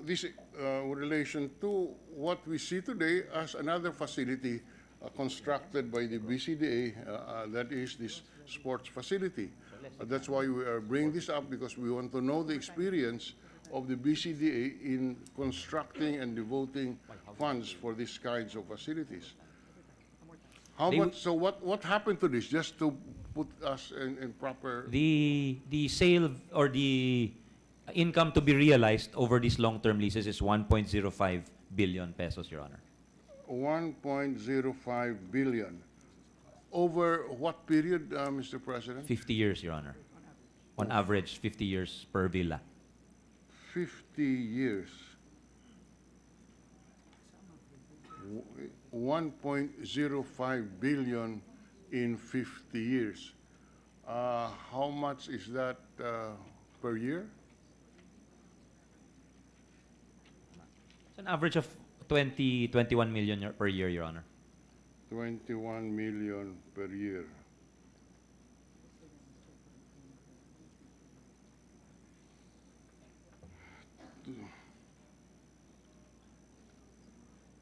That is just about, this is 21 million per year per villa? Or that's all that's the in villas? total, Your Honor. I think what they did is they just divided the 1.05 billion by the lease period of 50 years. So it's an approximate, because not all leases are 50 years. Some are for a shorter period, but with a different arrangement. It's not paid per year, but some are prepaid, in fact, Your Honor. But the 21 million per year is for the 21 villas. 21 villas? Yes, Your Honor. Yes. And just on a straight computation, is it correct to say that the yield is how much per year for each villa? 21. If it's 21 million per year, there are 21 villas.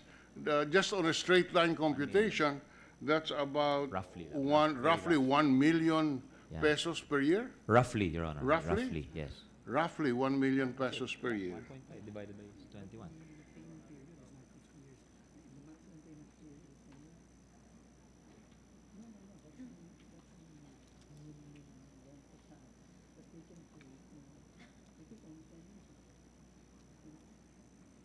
They don't pay in 50 years. They pay in 10 years. But even if the lease is 50 years. Your Honor, I was told that even if the lease is 50 years, the maximum payment period is actually 10 years. So the government makes the money back earlier. So just, Mr. Dizon is a financial guy. What would be the yield on the 600 million investment that we made for these villas? 1.05 Because divided this by is 10, di ba? the same process that we should look at 100 million a year. in the proposed joint venture Divided or by 21, it's lease about 5 million per of villa. the sports Yeah. facilities. Well, just roughly, Your Honor, no? Yes. He's a math whiz, but the sponsor is not. If you take the 1.05 million lease value and then you divide it by 10 years, which we've been told is the period, you'll get roughly 100 million a year. And then if you divide that further by 21 villas, you'll get roughly 5 million a year per villa, Your Honor. 5 million, yes. 5 million per villa. All right. Now, by the way, this was supposed to be used for the heads of state. Were they actually used? Yes, Aung San Suu Kyi, Prime Minister of Laos, the Prime Minister of Malaysia, And then several foreign secretaries. several foreign ministers also, Your Honor, stayed there. Yes. In fact, instead of heads of state staying there, it was the ministers who stayed there. Yeah, some heads of state, some ministers, Your Honor. Okay. Those who landed in Kra.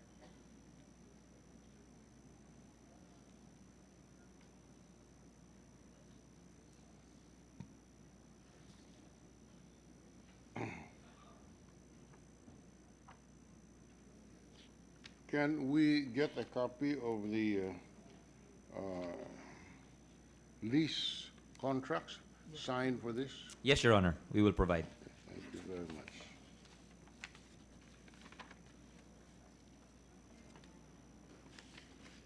Yes, as we said earlier, the other questions that we have are for the maintenance of these facilities, and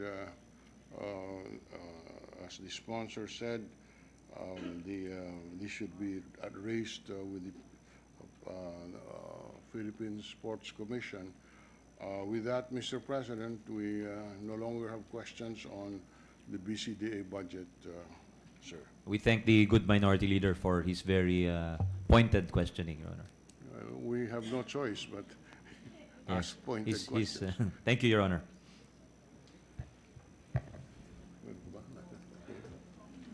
Senator Amy Marcos is recognized. Yes, Mr. President, just a request to the Chairman of Finance to follow up, please. Yes, Your Honor. Some requests for information made during the committee From BCDA? hearings. From BCDA? Yes. And the Sports Committee.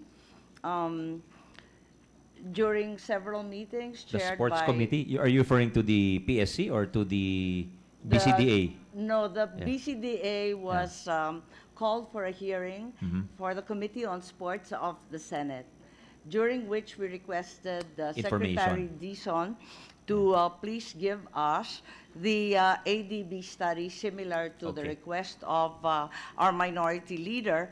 And maybe in the meantime, also get clarification. The ADB got involved. Is there a loan or a grant from the ADB? Why is it that there is a feasibility study on their part? They're the transactions advisor, Your Honor. There's no loan or grant. Okay, in that case, being that we've waited several months for the same documents, maybe urge that the post-SEA Games scenario, whether the Philippine Sports Academy, whether the sale of the villas, and so on, please be provided Yes, Your Honor. to this Yes, Your Honor. representation. The other question has been the question of the foundation, allegedly under the Philippine Sports Commission, to which certain funds of the BCDA were siphoned. To what does that foundation refer to? Your Honor, I myself have no personal knowledge of any foundation. I've been hearing things, but and the BCDA head also is not involved in that in any foundation, Your Honor, related to the SEA Games. Therefore, may I manifest a request that the BCDA make a clear-cut statement on the alleged foundation that has been handling the funds of the BCDA with regard to the SEA Games? Well, I think that's quite a clear-cut statement coming from the head of the BCDA that no funds for any foundation. What went through them, the BCDA, is for the facilities, Your Honor. Okay, if the funds are, as you stated, very clearly broken down into infrastructure and Opo. other Yes, Your developmental Honor. projects, there should be no problem. They can furnish you- However, allegations Yes. of a foundation continue to rise, so perhaps we should finally investigate or at least explain where they derive. Yes, Your Honor. Thank you, that is all. We give you the assurance about the documents you requested. Mr. President, Yes, just Senator with your Dillon. indulgence, just one more question. Yes, Your Honor. This is round I'm three, Your sorry, Honor. I Round forgot three. this. With the indulgence of Senator Bongo, just one question. Now, I am looking right now at the New York City New Government Administrative Center Project, Phase 1, Engineering, Procurement, and Construction Agreement between NGAC Phase 1 Joint Venture and MTD Capital Berhad. Who now owns the facilities? BCDA, Your Honor. BCDA owns the facilities. Yes, Your Honor. You're certain, because under 8.1, page, Let's wait for the tingnan mo, page 8.32. Hindi, page 32. Show it to me. Okay, saan ba yun?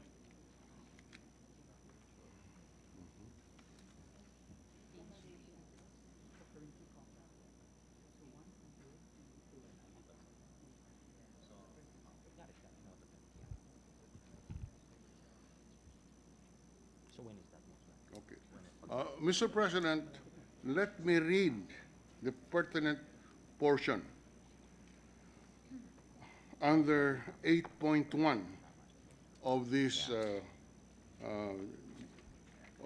the 1.1 of the joint venture agreement between the BCDA and MTD Capital Berhad. It says ownership of the sports facilities shall vest in the BCDA or the entity it shall name upon full payment of annual installments of 2.2 billion pesos. Can the gentleman explain this? Yes, Your Honor. It's what they call a turnkey agreement, That's Your Honor. correct, a So turnkey. the moment BCDA is just waiting for the DBM to release the money. They've given all the documents showing completion of the project. So at the moment, as we speak, it's still the joint venture partner. Pero once nabayaran, fully owned 5 by years. BCDA na In po 5 yun. years. In 5 years? No, one immediate po, upon payment ho. I know, but so you don't intend to avail of the privilege of paying it in installment for 5 years?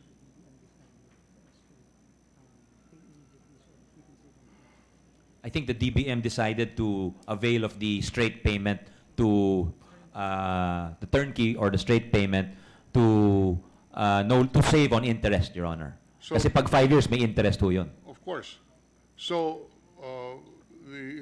so the construction of the facility was funded out of a loan from MDD Capital, Berhad?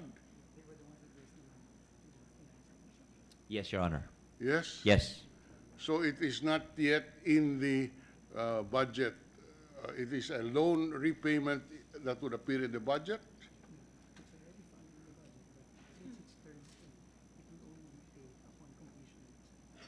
The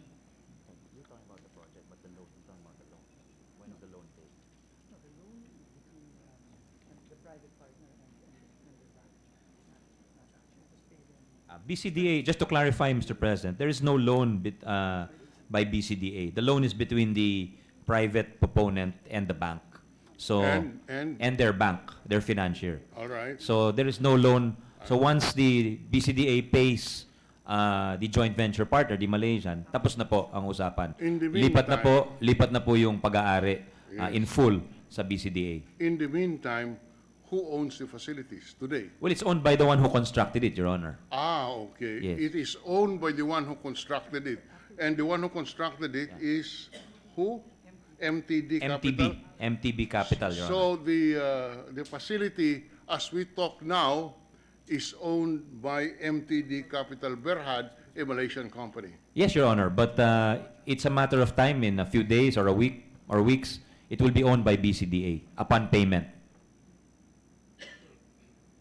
Upon payment out of the budget that we have today? That's correct, Your Honor. Okay. And we're saying that we will not avail of the 5-year annual installment period provided in the joint venture agreement? Yes, Your Honor. And may we know why? To save on the interest payments, Your Honor. To save interest on the interest payment, but we also, I assume this is a foreign denominated payment? No, it's pesos, Your Honor. It's pesos. Yes. Okay. Okay. Okay, it's good, good to know that these things come out in our interpretation. We didn't know, for example, that a Malaysian company was involved here. And is there a sovereign guarantee?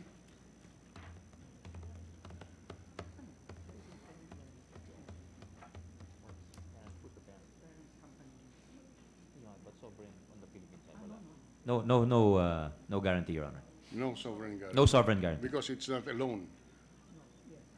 It's not a loan, Your Honor. Yeah, but It's a turnkey contract, Your Honor. Turnkey contract, Yes. yes.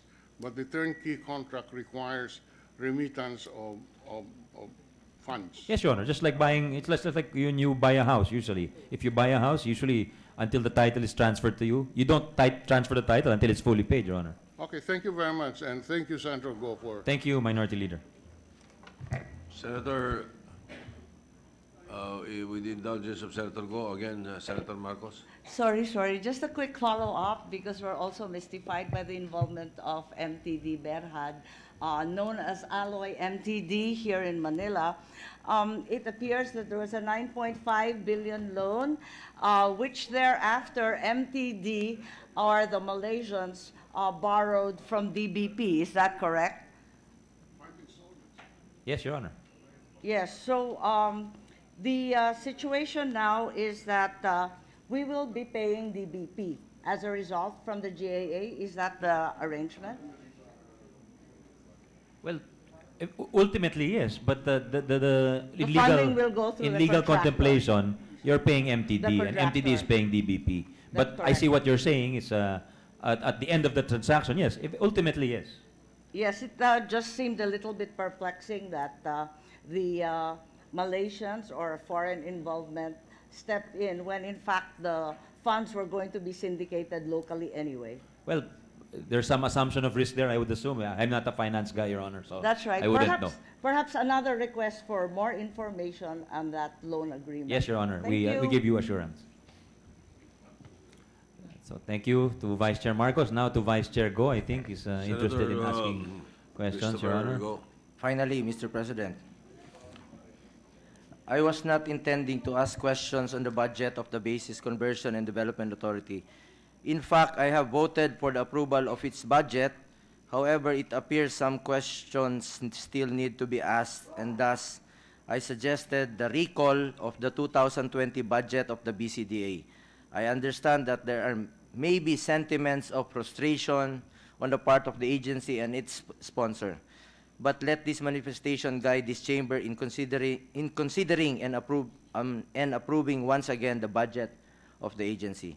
Mr. President, during the deliberations for the 2020 budget of the Philippine Sports Commission, questions on the involvement of the BCDA in the development of the new Clark City Sports Hub and the upcoming Southeast Asian Games were hurled at me instead of addressing them to the agency's actual sponsor. And because of the foregoing, I would like to make a few points. First, and let me put this on record, I fully support the development of new Clark City, especially the sports hub, which would greatly benefit our athletes. It is a good investment as this facility will be very useful for us,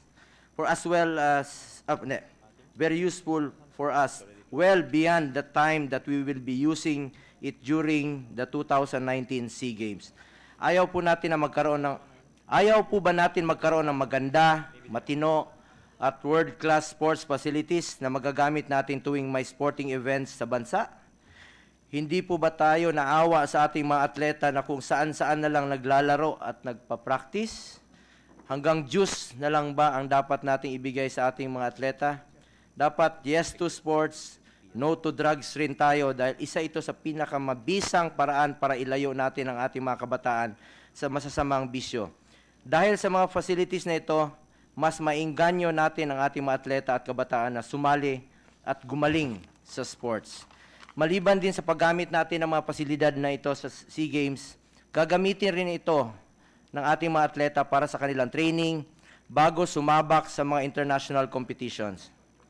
Second, apparently, the Senate Minority Floor Leader was barking at the wrong tree, or in this case, the wrong sponsor.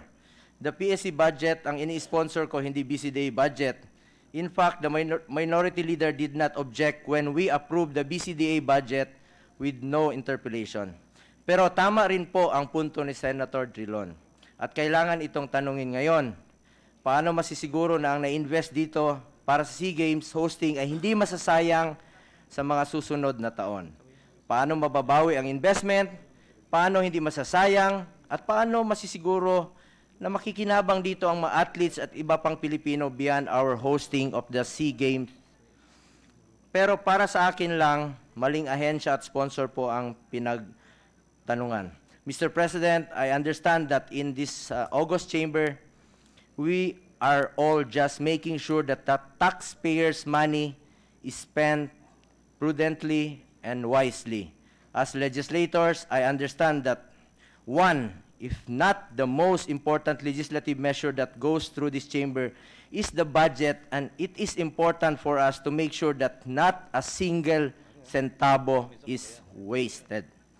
Ito ay isa sa rason kung bakit ako mismo ang nagrekomenda na i-recall ang approval ng budget ng BCDA para mabigyan ng tamang venue at atensyon ang kapwa ko mambabatas na usisain ito out of transparency rin ng ating mga kapwa Pilipinong nanonood ngayon. Tulad nitong mga proyekto ng BCDA, ang New Clark City ay isang napakalaki at napakagandang investment ng gobyerno para maayos ang ating sports facilities at makapagbigay na rin po ng livelihood at economic benefits sa lugar ng nasasakupan nito. But apart from these positive effects, let us still ask the hard questions and explain to the public why this government is spending this much and what kind of benefits will the people receive beyond this year's events. Makikita mamaya sa presentasyon ng NEDA na marami po talaga nagawa at ginagawa ang administrasyong ito para mapabuti ang buhay ng mga Pilipino, mga infrastructure programs na pina-fast track at ine-execute dahil alam natin makakabuti ito sa ekonomiya at sa quality ng life ng ating mga kababayan. Napag-usapan namin ito ni President Duterte kagabi. Gusto ni President Duterte lahat ng mga papeles ng build, whether approved or not yet approved, ay dapat ilabas na sa lamesa ng mga departamento at agencies. Ayaw ni President Duterte na mahamper o madelay ang government projects. Dapat masiguro na maumpisahan, matapos at kahit papano ay almost matapos bago matapos ang kanyang termino. Ayaw ni Presidente Duterte maiwan nakatiwangwang. The public is not just after build. They want use. Siguraduhin po natin na matapos ang mga proyektong ito at ako po mismo ang unang mag-imbestiga kung sakaling may masasabing bahid ng korupsyon. Ganyan po ang serbisyong Tatak Duterte, mabilis, maayos at with no tolerance for corruption. Serbisyo above everything else, kami po ni President Duterte, mas gusto namin na less talk, less publicity, but more work. Si President Duterte hindi mahilig sa publicity. Kaya noon pa man, kahit may mga projects si Presidente, walang nakalagay na pangalan niya. Paramihan po ng gawa, hindi ng salita. Ibahin po ninyo kami dito. Ibahin po ninyo kami sa dati na puro tuwid na daan, pero baluktot naman at walang pinagtutunguhan.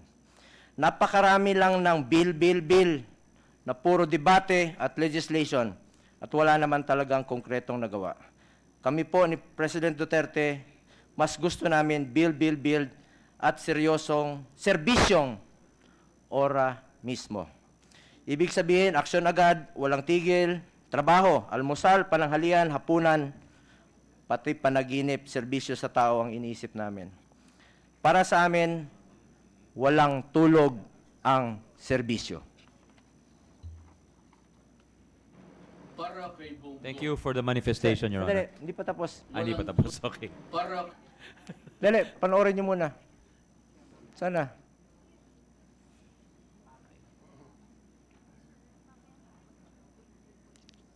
Wala. Sinasabotahe yata tayo dito. Point of order, Mr. President. Point of order. Yes, Senator Drilon. We are now tackling the budget of the BCDA, and that is being defended.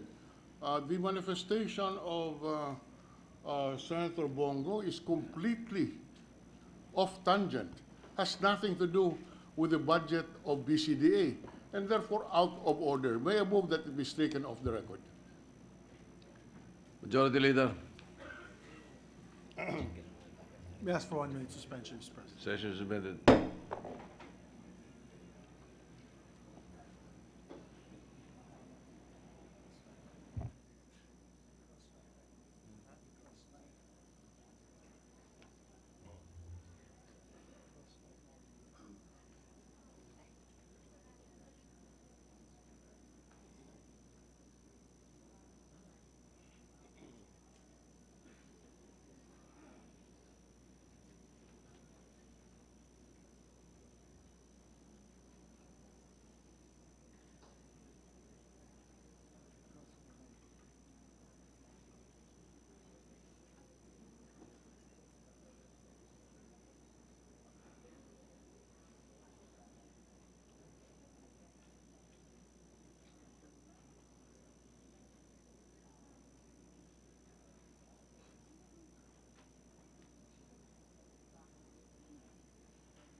All right, let's go.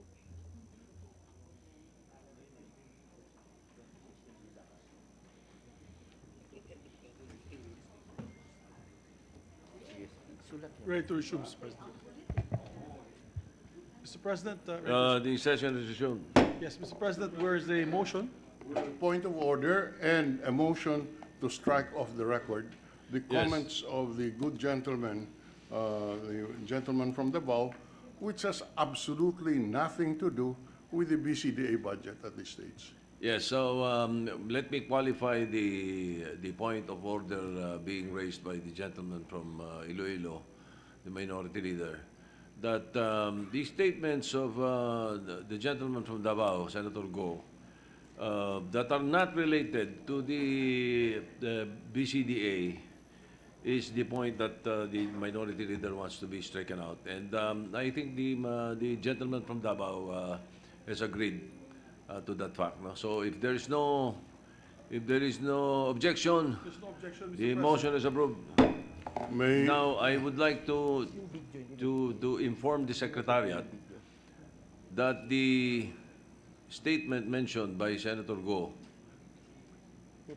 if Senator Go is listening, yes, I'd like to point out to the Secretariat that the statement of Senator Go that baka sinasabotahe was said in jest, so that the Secretariat would not take exception to that statement. I know it was said in jest.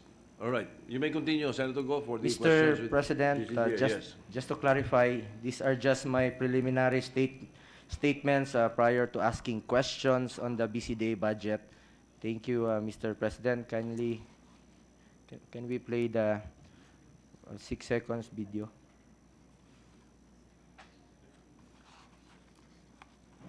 Para kay Bongo, walang tulog ang serbisyo. Isa lang ang bisyo. Serbisyo. But with all of this being said, and regardless of our different approaches, I am humble enough to admit that there are still things I need to learn in this chamber in terms of legislation and policy making. Malayo pa po ako kung bill ang pag-uusapan. Marami pa po akong kakaining bigas para maabot ko ang bill o napakaraming bills na i-file dito sa Senado. bago pa po ako na legislator, pero kapag serbisyo naman po ang pag-uusapan, wala po tayong tulugan. 21 years na po akong serbisyo lang. Aminado po ako bilang isang legislator ay marami pa po akong dapat matutunan sa inyo, lalong-lalo na po mula sa mga veteranong mambabatas tulad nila Senator Drilon, Senator Gordon, Senator Lacson, SP President Soto, Senator Recto, Senator Villar, at iba pang mga kasama namin dito na may tuturing na dean sa School of Parliamentary Debates. Kaya pangako ko, mas pagsisikapan ko po ang aking trabaho. Having said that, Mr. President, will the good sponsor yield to a few clarificatory questions? Thank you, Mr. President. Senator Angara? Yes, Your Honor, of course, willingly to the Vice Chair of the committee who we want to mention. The role is also to speed and facilitate the budget debates, Your Honor. For the record, may we be clarified as to the source of income of the BCDA aside from the subsidy being received through the General Appropriations Act? They dispose of the assets of which comprise the former military bases. Tapos sa operations nila, may konting income din po sila. At ito, ako dapat na magtanong nito na. How can these sports facilities enhance real estate development in the area sa New Clark City?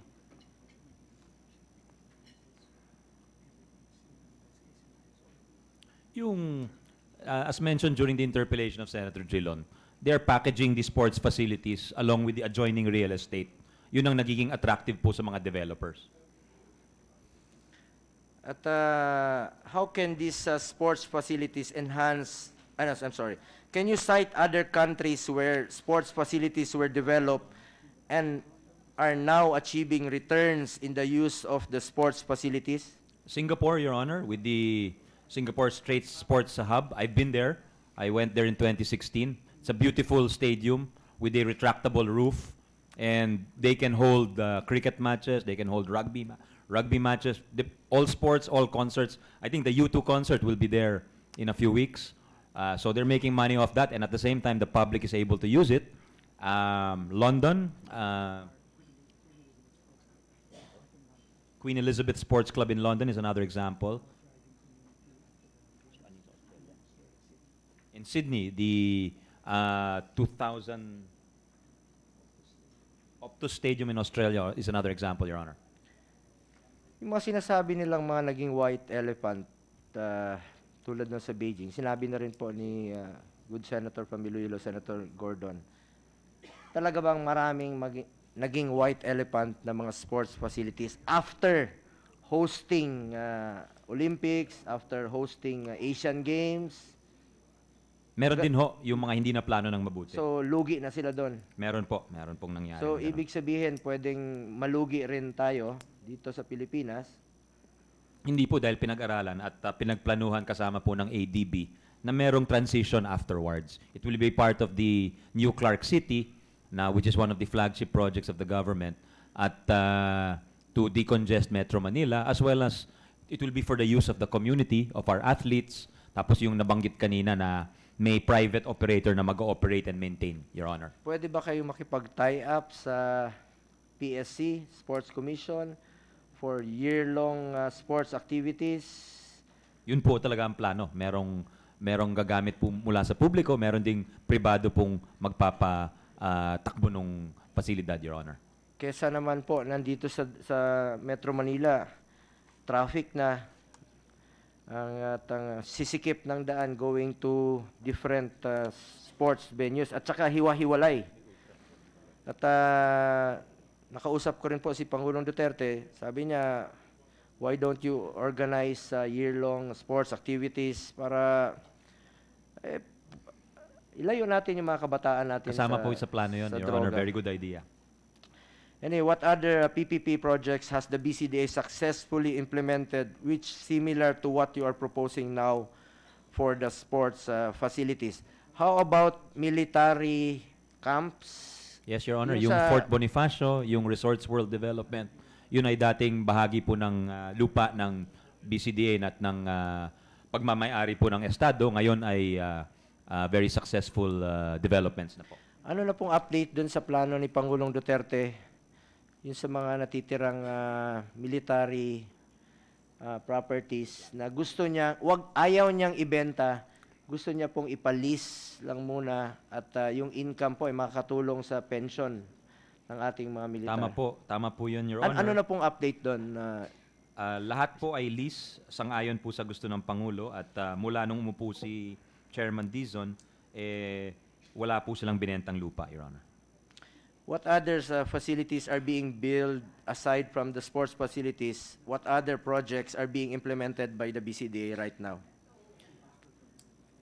May National Government Center na presenta po nila yun nung committee hearings. And I understand the Supreme Court is moving some of its facilities already there. And the BSP has also moved some of its facilities there, Your Honor. How many locators and businesses in the vicinity of the New Clark City are projected to benefit from this plan?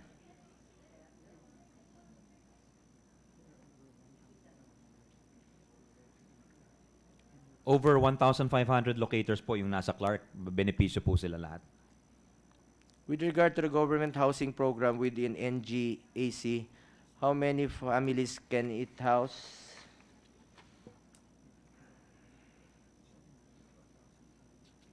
Between 700 to 1,000 families, Your Honor.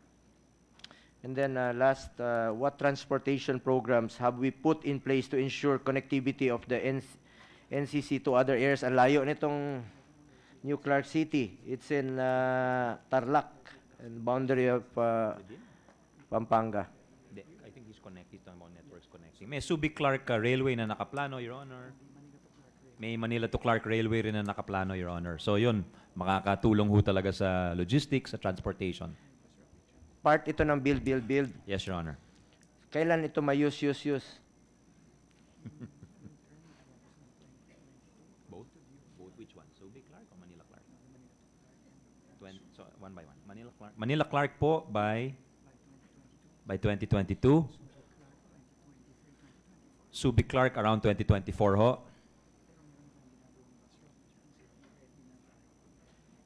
And there's a bus rapid transit na ine-ready for next year, Your Honor. Pakisigurado lang po yan, Mr. Chairman.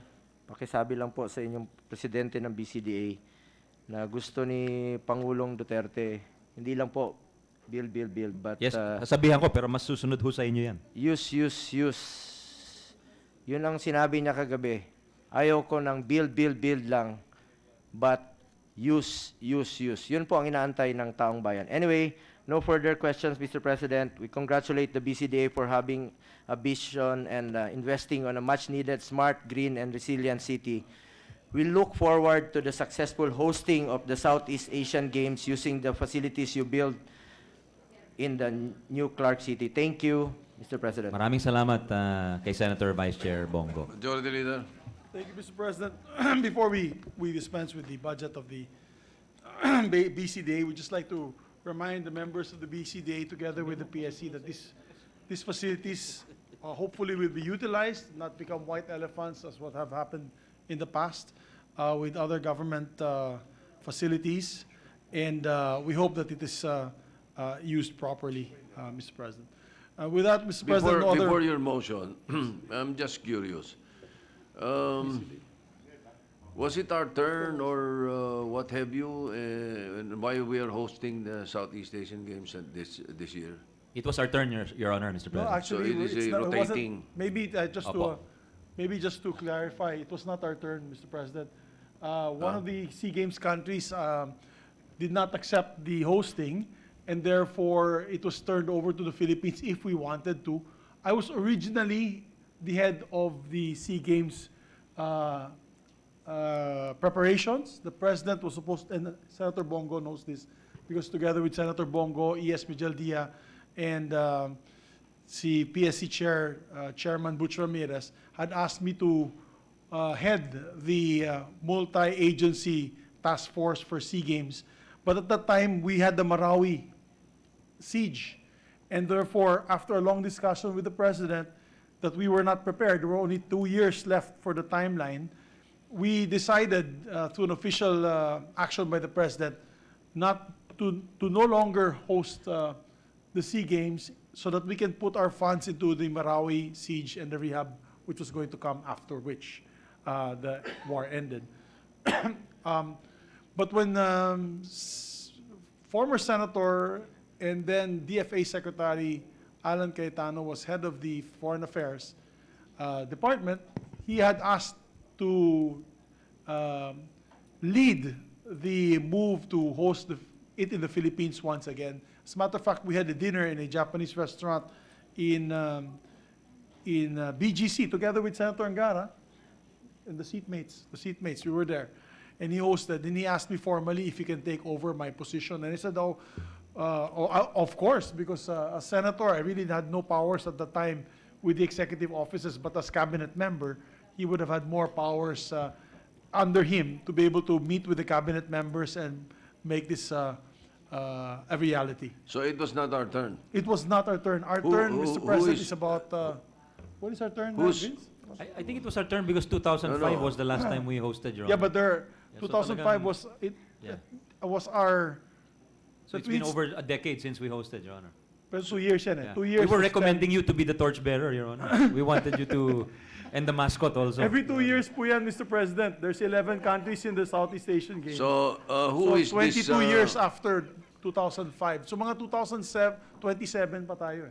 All right. So who is this wise country that did not accept? I think it was one of the smaller countries, Mr. President. I don't remember which Na marunong one. sa buhay dahil It was gastos. Brunei, Mr. President. I'm sorry. Ano? It was Brunei. Darussalam. Brunei. Oh, they're very rich, but they're very wise, huh? Yes. We should have avoided this so that Yeah, there it was will the be Brunei Darussalam, Mr. President. more 20 money for the farmers instead, and the fishermen. Yes, Mr. President. Ano? That was Minority the leader. idea why we gave it up in the beginning. Mr. President, from your question, are we saying that it was unwise for us to host this? Are you asking me or the majority leader? Oh no, Mr. President, it's not unwise. I mean, at that time we had the Marawi siege, and at that time it was a different circumstance. And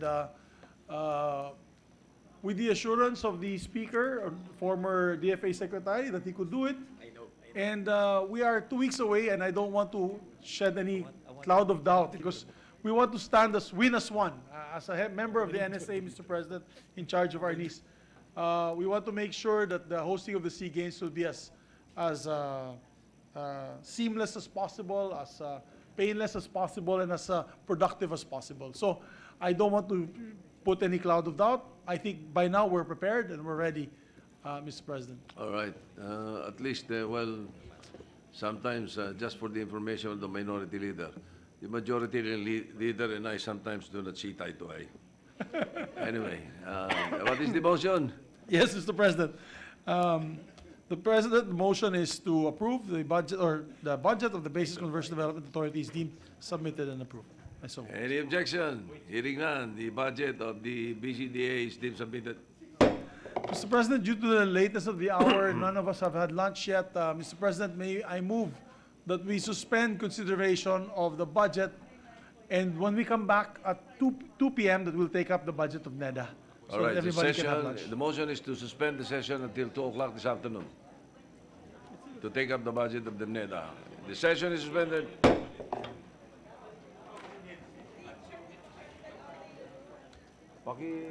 Ando na ba